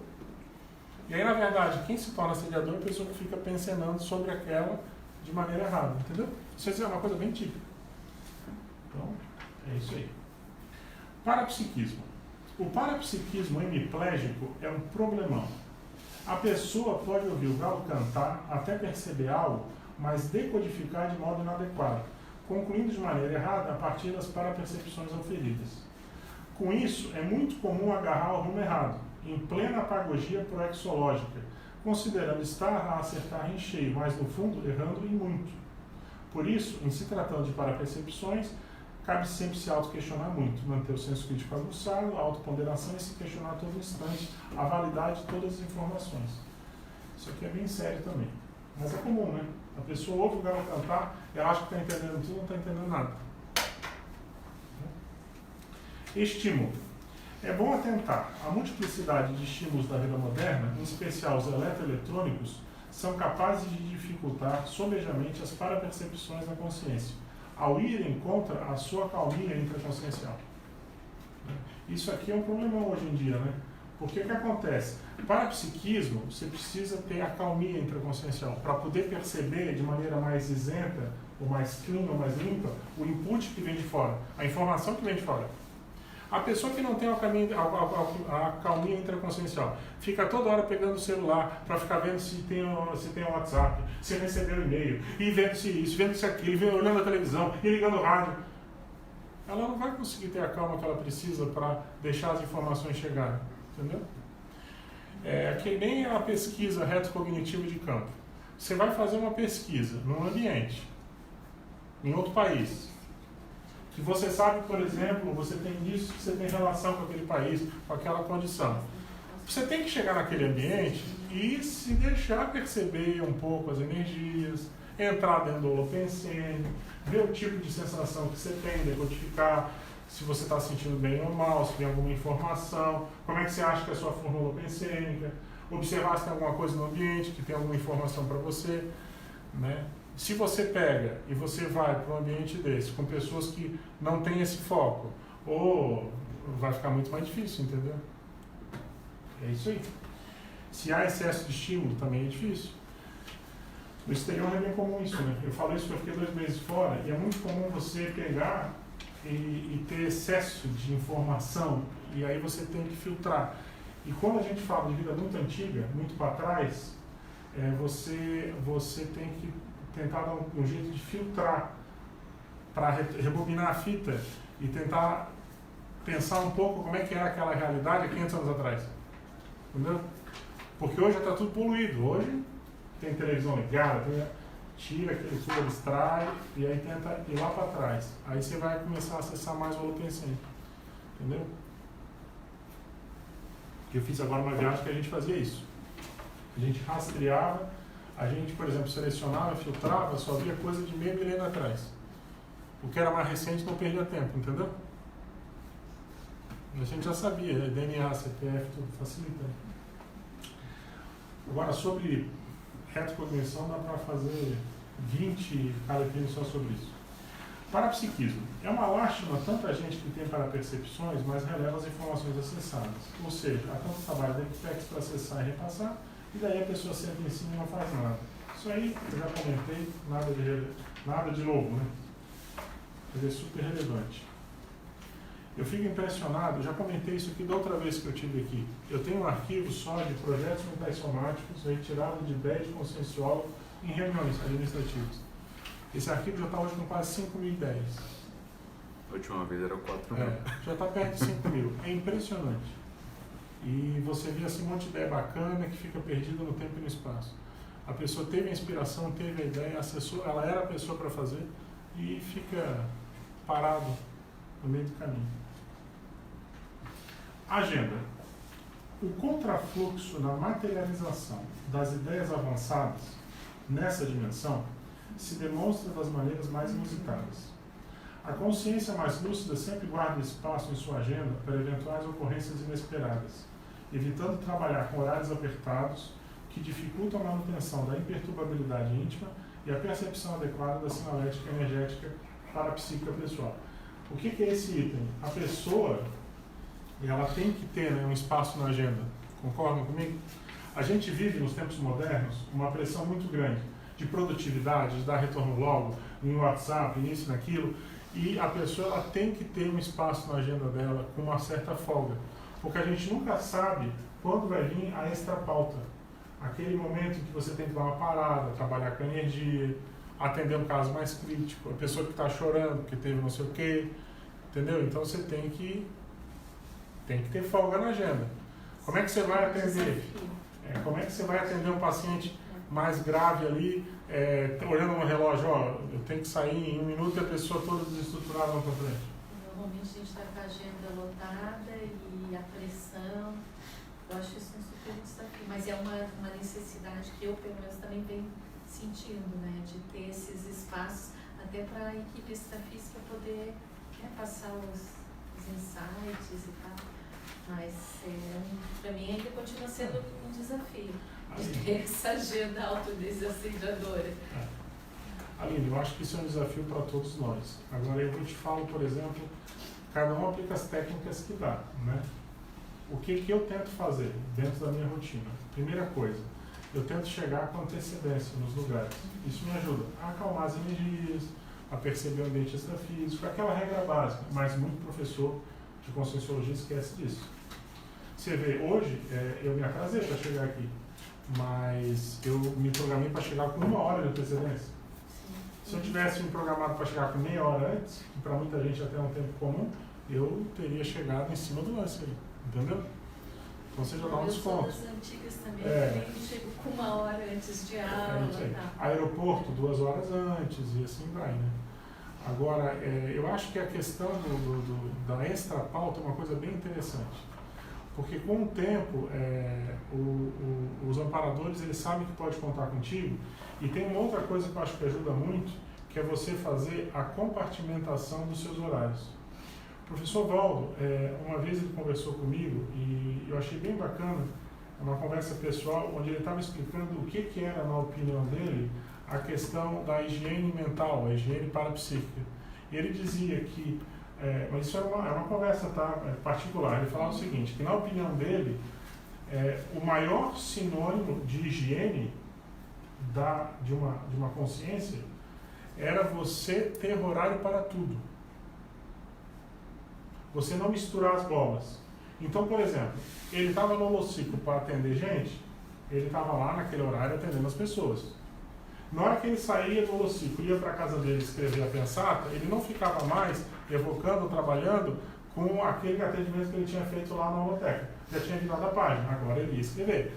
Quando ele ia lá para a tertúlia, ele ia para a tertúlia, a hora que ele ia atender, entendeu? Então é essa questão de ter horário para tudo. E eu acho que isso ajuda muito o desenvolvimento do parapsiquismo. Você ter essa compartimentação. Eu, por exemplo, eu tenho há mais de uma década lá na IEC um horário de atendimento ao público, que é das 4 às 6 da tarde, de segunda a sexta-feira. Isso me ajuda muito. Por quê? Porque assim, a pessoa às vezes liga, ela quer conversar a vida dela no celular, ela está com uma demanda, ela está com uma dúvida, ela está com não sei o quê. Escuta, você tem condições de ir hoje lá na EC das 4 às 6? Ah, tem. Vai lá pessoalmente, leva o teu material, a gente conversa pessoalmente. Isso é uma economia de tempo para mim. É isso aí. O parapsiquista é como se fosse intensivista? Tipo, só algumas pessoas possuem essa habilidade? Não, Renata, assim, todos? No nosso entendimento, todo mundo é parapsíquico em algum percentual. Você vai ter mais desenvolvido ou menos desenvolvido. Só que é claro que você aplicando as técnicas de domínio das energias, mobilização básica de energias, as técnicas todas, dos cursos, etc., que tem dentro da conscienciologia e também tem fora da conscienciologia, você vai ampliando esse parapsiquismo, entendeu? Você vai dominando cada vez mais. Agora a questão não é só dominar, é você dominar para o lado cosmoético. Isso é mais sério. Porque o que tem de gente desviando outras pessoas não está no gibi, entendeu? Você pega, você liga aí a televisão, hoje em dia é cheio de canal, de gente que promete um monte de coisa, entendeu? E muita gente que está ali é parapsíquico, tá? Só que a pessoa está usando para o outro lado. E às vezes ela nem sabe direito, né? Ela vai explicar aquilo dentro das ideias dela, com a linguagem dela, entendeu? É isso aí. Mas, gente, ó, tem outras ideias aí bacanas. O que vocês acham aí? Vamos ler aqui, eu posso trazer algumas ideias aqui, a gente vai conversando? Página primeira, página 1, acidentologia, o primeiro item ali, acidente. 700 experimentos, página 681. O acidente de percurso parapsíquico é um escorregão, não é uma queda. É um aviso, não é a perda da proexis. Há de se tirar uma lição de cada experiência humana. Então, isso aqui é importante porque tem muita gente que acontece alguma coisa com ela e ela já se entrega. Ela dramatiza, ela aumenta aquilo ali, ela pensa, pô, minha vida acabou por causa disso, mas é muito pequeno. Então, a gente tem que estar preparado. Ninguém veio aqui para essa vida turismo a passeio. Todo mundo veio aqui para... A pessoa tem algumas coisinhas para acertar, ela pena um pouquinho, né? Ela tem que ficar firme, tem que ter resiliência. Se ela se entrega diante da vicissitude, vai embora. Tá? Esse aqui a gente já comentou, mas eu vou ler, é extenso, mas eu acho que vale a pena. A página 1 e 2, é também dos 700 experimentos. É o item autenticidade, começa na página 1. Para percepções. Nada escapa às parapercepções da consciência extrafísica sadia, pré-serenona mais evoluída, amparadora, em relação às manifestações dos pensênios e outras consciências até o nível evolutivo específico dela. Incluem-se aí os pensênios das consciências intrafísicas conscientes e, obviamente, os seus. Intenções. É sempre falta de experiência em você, uma consciência, pensar que consegue ocultar ou dissimular inutilmente suas reais intenções, ou seus pensênios, daquela consciência benfeitora, sua amparadora extrafísica principal mais íntima. Autenticidade. Se quer evoluir de forma dinâmica, recebendo assistência extrafísica maior, você é obrigado a ser sincero, autêntico, despojado, fidedigno e confiável nas manifestações de suas intenções e na criação de seus pensênios, em relação às consciências sadias, pois isso se reflete sobre as consciências ao seu redor. Insinceridade. A insinceridade íntima, a mentira em pensamento ou a autocorrupção afastam sempre o convívio maior dos amparadores e do orientador evolutivo. Assedialidade.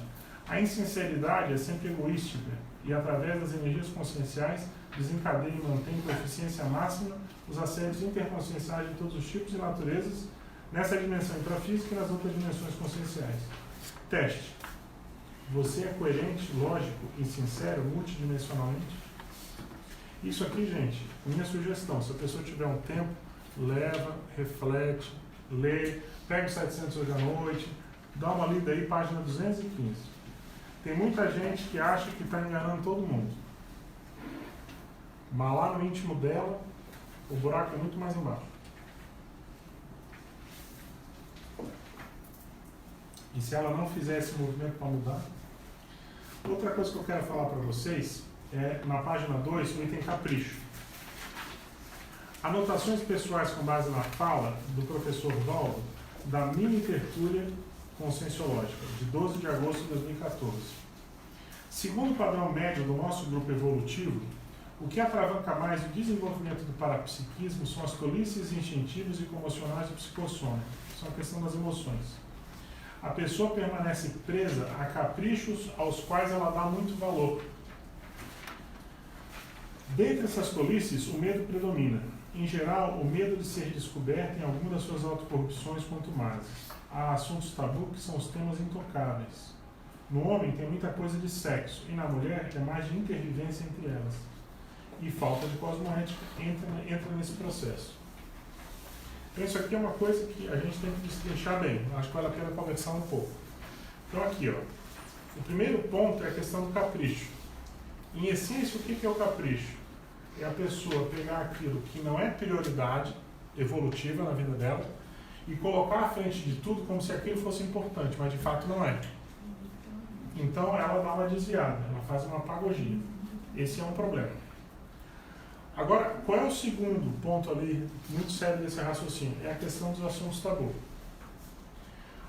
O assédio é muito comum e é o que mais tem nessa dimensão, porque 99,9999% não é desperto. Mas a questão, o que é? O assédio ele só cristaliza, ele só fixa. A maior fonte de cristalização, de fixação do assédio é a pessoa que mantém o quarto trancado dentro da sua mente, entendeu? O assunto é tão escabroso que ela não consegue nem parar para pensar sobre a possibilidade de abrir o jogo sobre determinadas coisas que estão lá no íntimo do quarto escuro, trancado da mente dela. Entendeu? Ela não consegue se abrir para buscar assistência, para se oxigenar, para mudar o pensamento. Entendeu? Então, isso aqui é muito sério. Consciência terapia, né? Nem ali no set consciência terápico técnico a pessoa consegue abrir. Aí é um negócio. É complexo. Você sabe que teve um caso que me marcou muito aqui em Florianópolis. Um tenepsista que dizia que fazia tenepse há mais de uma década, e de fato fazia. Ele chegou para mim e falou o seguinte, mas isso mexia com ele, tá? Intraconsciencialmente. Ele falou que a grande dificuldade dele, da vida dele, e que ele sentia que impedia a tenepse dele de avançar, é que ele não conseguia ser fiel à esposa dele, à dupla dele. Ele tinha uma compulsão por sexo e ele tinha um monte de relação fora do casamento. Entendeu? E assim, a gente via que ele ficava mexido com isso. Assim, mexido. Agora veja bem, ele já deu um primeiro passo, que é o quê? Abrir o jogo. Ok, beleza, então vamos tentar ajudar a mudar. Dentro de uma consciência terapia, entendeu? Sim, é isso aí. Mas veja bem, igual a um caso desse, quantos casos não tem aí que a pessoa fica com um monte de minhoca na cabeça e ela não consegue abrir o jogo, entendeu? Não consegue buscar ajuda. Só que é ela que tem que dar esse primeiro passo. O professor Lopes falava muito disso, da questão do quarto trancado.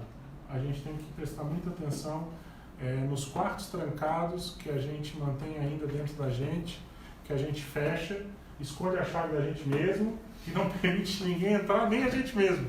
Entendeu? Isso é uma coisa interessante. Porque isso faz a fixação da sede. Ou então se mantém com dupla, quer dizer, se mantém com outra pessoa, mas não está com aquela pessoa. Tem, sim. Tem problemas sérios. Claro, tem isso. Mas aparentemente está com aquela pessoa, entendeu? Uhum. É muito profundo isso aí. Fazer sentimentos. Às vezes é melhor a pessoa ficar só e tentar buscar alguém de acordo. Ô César, eu queria te fazer uma pergunta. Tu já fizesse uma listagem de tudo que te dá frio na barriga? Cara, pra ti, assim. Eu já fiz algumas coisas assim, mas eu vou te dizer o que é. Não no sentido, eu não me recordo de ter feito uma listagem, tipo assim, o que me dá frio na barriga. Mas tudo que me dá frio na barriga, eu lanço num arquivo meu, que é um arquivo que eu tenho de reflexões pessoais. E, na verdade, eu tenho dois arquivos. Eu tenho o de ideias para refletir sobre aquilo, e eu tenho o das conclusões das reflexões a que eu cheguei. Me fiz entender?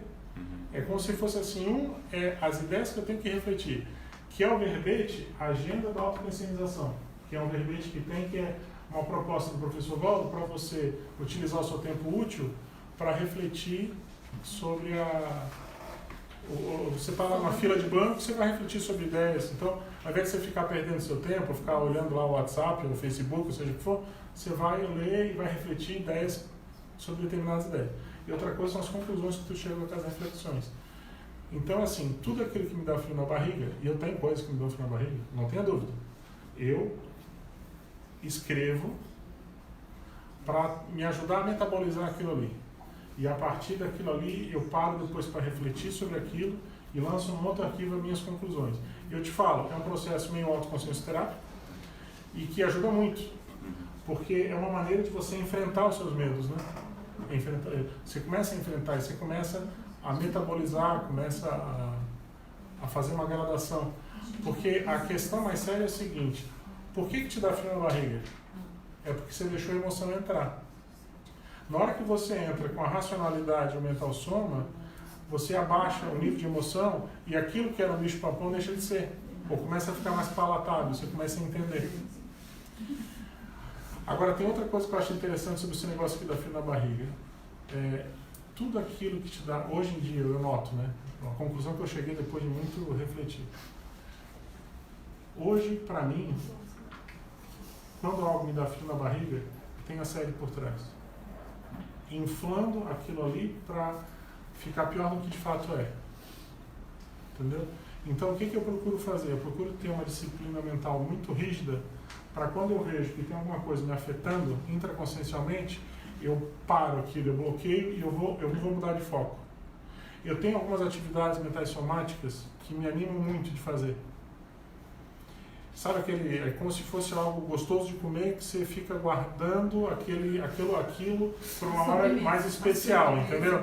Então, na hora que aquilo começa a apertar, agora é hora de fazer aquilo que eu mais gosto. E aí é uma maneira de eu fugir um pouco daquilo ali. E o interessante é que depois que você volta para aquele assunto, ele já diminuiu a força.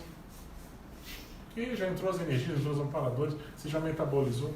E aí fica bem nítido, às vezes, que há uma influência externa para piorar o que aquilo ali é. É bem interessante isso. Tá? Mas, gente, vamos avançar aqui. Qualquer coisa vocês falam. Se tiver pergunta também, tá, Gustavo?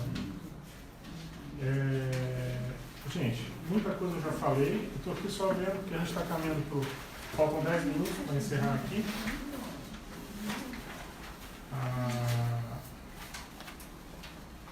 Tá. Parapsiquismo tem muito de pensamento fora da curva, então a gente tem que prestar atenção nisso. Para a pessoa atingir a desperticidade, ela tem que fazer muito esforço renovado. Né? O que mais? Tem um item na página 4 ali sobre a intelectualidade. Intelectualidade. E é uma anotação pessoal que fala sobre a tridotação essencial, né? Bem interessante também. Perfeito. Você quer que a gente leia? Quer comentar? Eu acho que bem essa conexão que a anotação traz, né? De que a intelectualidade ela fica...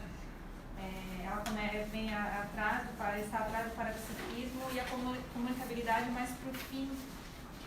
E que se você não tem intelectualidade, como é que você amplia a tua parapercepção, né? Eu acho que essa conexão de ideias de como você utiliza melhor a tua tridotação consciencial, para mim, me chamou a atenção entre as frases. Bacana. Gente, eu quero chamar a atenção na página 8, o primeiro item das definições opositivas, que são as definições por exclusão. Autoparapsiquismo não é heteroparapsiquismo.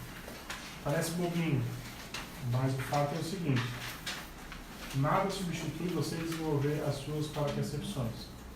Não adianta você ficar no bico de um monte de gente, de achar que outra pessoa é isso ou aquilo. Você tem a obrigação cosmética de desenvolver o seu domínio das energias e as suas parapercepções.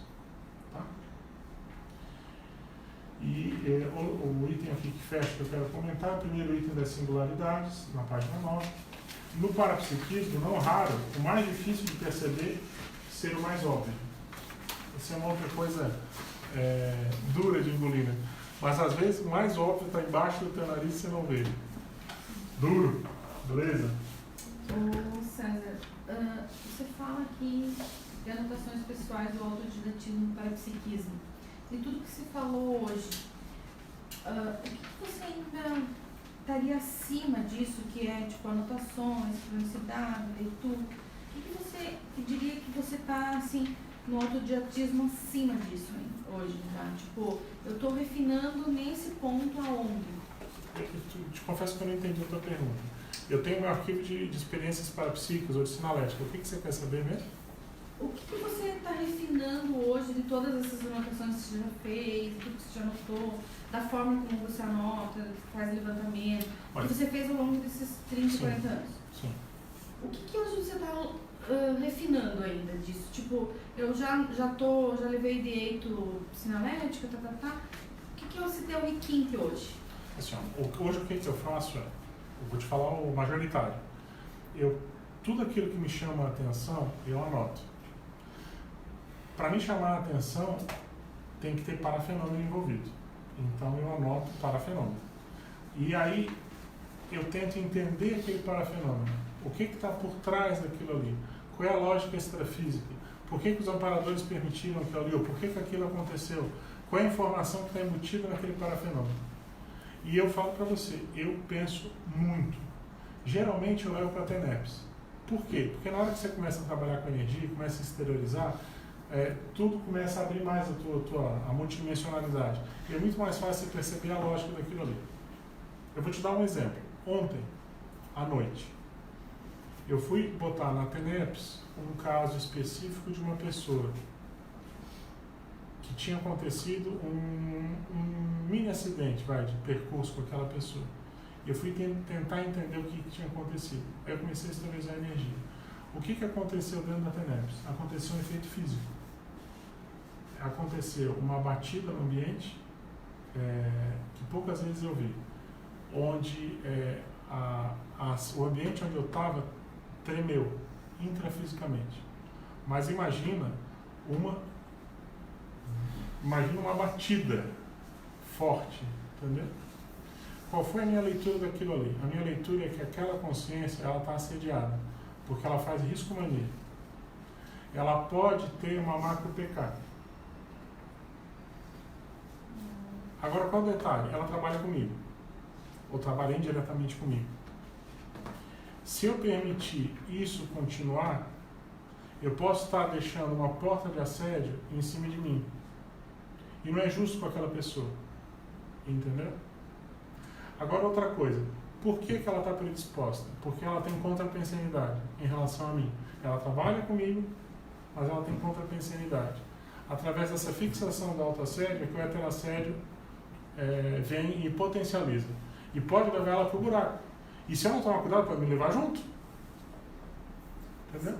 Então, eu estou te dando um exemplo de um tipo de coisa. Eu podia chegar e aquele mini acidente, simplesmente eu deixar de lado. Mas eu levo para a TENEPS para tentar entender. E aí você começa a ter a leitura, os bastidores extrafísicos daquela realidade. Agora, isso não é difícil. Agora, outra coisa. Tudo que acontece na TENEPS ou de parapsiquismo é sempre hipótese, né? O parapsiquismo é assim, você confia desconfiando. Você tem a parapercepção, você vai anotar, mas ao mesmo tempo você não pode ficar muito fixado. Hoje, por exemplo, a gente foi lá conhecer um possível terreno para hortos cognitivos. Foi lá com o Jorge para dar uma olhada lá no ambiente extrafísico. Positivíssimo, gostei do terreno. Confesso que não senti banho de energia, mas não significa que não seja. O gargalo é o valor, não tenha dúvida. Tá? O gargalo é o valor, porque vocês têm que pensar não só na compra do terreno, tem que pensar na implantação e depois tem que sobrar algum dinheiro para implantar alguma coisa do campus. Não dá para trabalhar no talo demais. E vocês vão ter uma demanda imediata que é o quê? Quitar o valor do terreno. O ideal é que, com uma venda antecipada de lotes, um empréstimo para a associação, vocês consigam fazer isso. Se você não consegue atender essa parte inicial, você já entra em déficit, entendeu? Agora, por que eu estou falando isso? Porque assim, o fato de eu ter ido lá e não ter sentido banho de energia, não significa que não seja lá. Daqui a pouco pode ser que vocês façam um movimento, consigam levantar, 50 pessoas que queiram bancar aí um lote a R$60 mil, fazer um empréstimo antecipado para a associação, vocês vão levantar o dinheiro, pronto, mudou, o cenário é outro, a água passou embaixo da ponte, entendeu?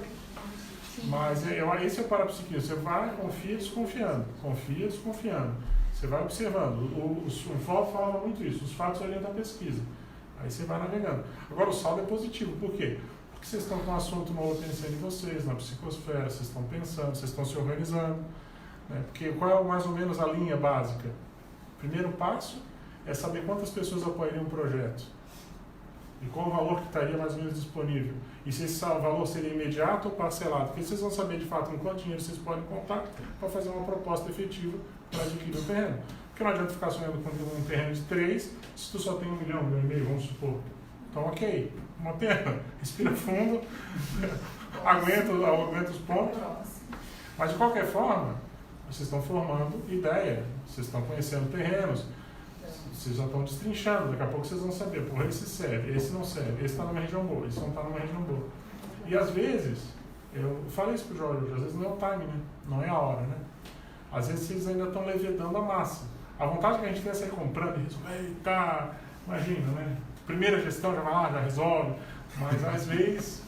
E naquela região aí que você gostou ali, né? Não, eu tinha cantado a pedra aqui há muito tempo atrás, que para mim, de todas as regiões que eu conheço desse estado, a região ali de Santa Amaro da Imperatriz é a região com mais energia imanente, com mais geoenergia. Conheço bem aquela região de cabo a rabo, e a área que vocês escolheram está bem dentro daquela região. Eu falei para o Jorge, para mim, falando de carne, que eu gosto de carne, aquilo ali é um contrafilé. É uma carne muito boa. Eu falei de fazer uma entendeu? É uma carne muito boa. Entendeu? É uma carne muito boa. Não, é um filé mignon, mas é um contrafilé. É totalmente aceitável, entendeu? Mas quando a gente esteve lá, por exemplo, a gente não teve, eu não tive, acho que o Jorge também, né, um banho de energia. Que a gente notou que era neutro. Isso. Né? Ele pode vir a ser, mas a gente também não teve aquela... Isso. Né? Mas a gente sentiu ele como neutro, assim, sabe? Vai sinalizando. Agora assim, eu falei pro Jorge, para mim, pode ser que seja esse, mas eu acho que o dia que vocês encontrarem, vai cair feito uma luva de um jeito, que vocês vão ficar pinicados, sabe, de tanta vontade de comprar, vocês vão chegar em casa e vão dizer, mas eu não posso perder essa oportunidade, vocês vão ficar sonhando, entendeu? Não, esse eu não posso deixar passar, esse é para nós, entendeu? Mas vai chegar a hora, vamos ver. Mas eu acho que a massa está levedando. A massa levedando. Tem um caminho pela frente ainda. Mas, gente, eu falei já bastante. Eu tinha aqui mais um bloco. Vou ver se tem alguma coisa muito séria que eu deixei de fora aqui. Isso aqui eu posso compartilhar que eu acho interessante. Antiassistencialidade. Compartilhar assistência que não se dá conta por ausência de estofo energético com uma pessoa ainda mais despreparada que você pode ser extremamente antiassistencial. Por isso, temos que analisar bem com quem dividimos nossas dificuldades parapsíquicas de desassédio. A pessoa não dá conta do assédio, ela se mete a fazer assistência até, né? Ela compra uma briga enorme, ela não dá conta do recado, e aí ela quer dividir com o primeiro que aparece na frente dela. Só que ela está sendo antiassistencial com aquela pessoa que não tem nada a ver com a situação.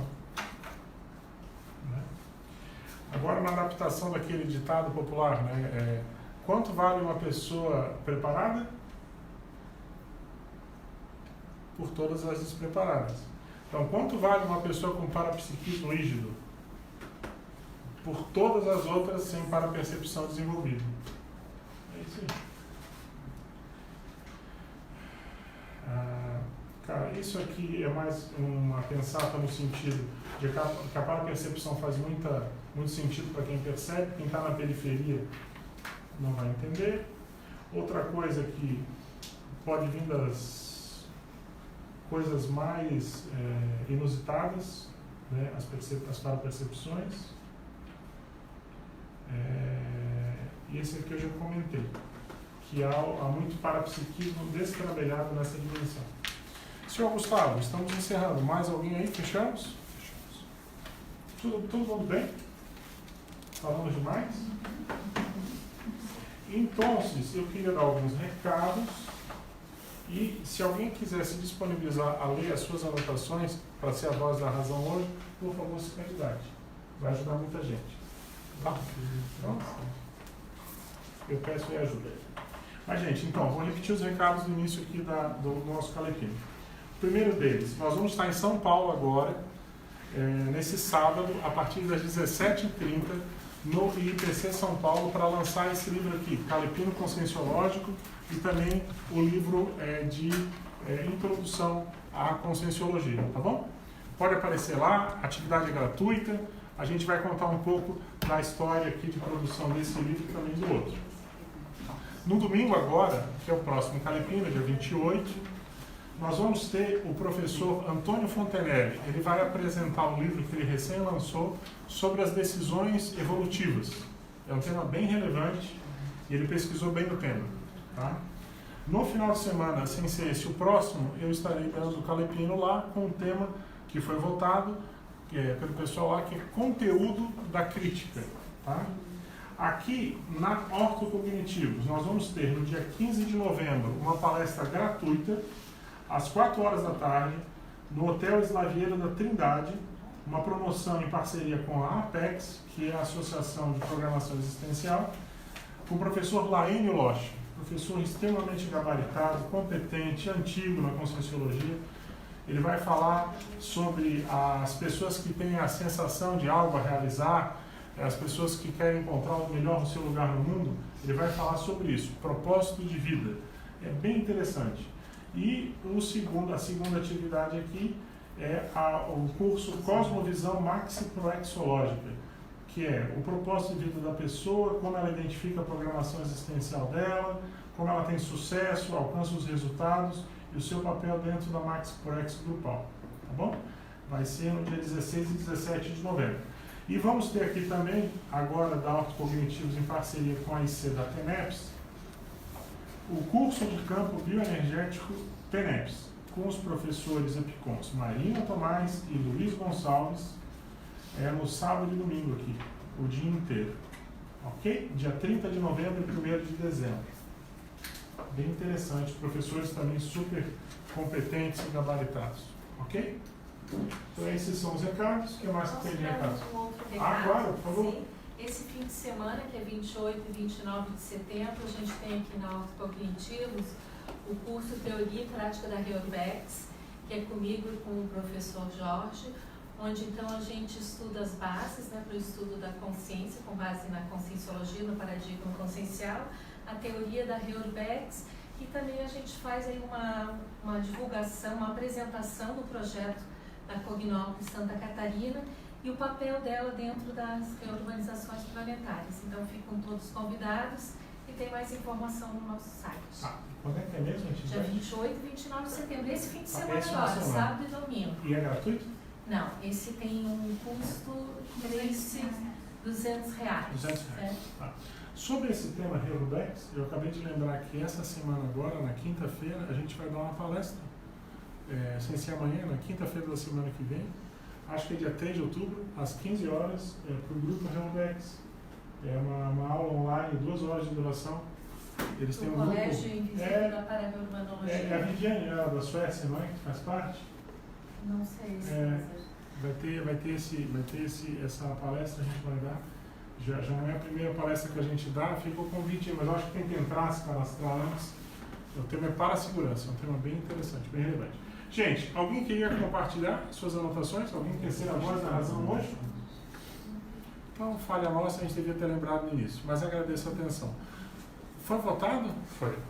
Para o próximo, daqui a 3 meses? Sim. Puxa, e qual é o tema? Autopesquisa parapsíquica. Autopesquisa parapsíquica. Puxa, é um baita de um tema. Espero que a gente não fique repetitivo, né? Mas vocês estão falando de parapsiquismo. Vamos marcar depois com calma, com carinho, mas vamos fazer assim. O que mais que eu ia falar? Quantas pessoas presencial? 3, 6, 9, 12, 15, 17. Online teve pico de quanto? 40. 40, então 17 com 40, 57. Tá bom. Gente, muito obrigado a todos. Boa noite, bom descanso. Mais uma vez, uma satisfação aí, todo mundo ter vindo, o pessoal de casa também. E vamos em frente, ok? Forte abraço para todo mundo. Valeu. Obrigado.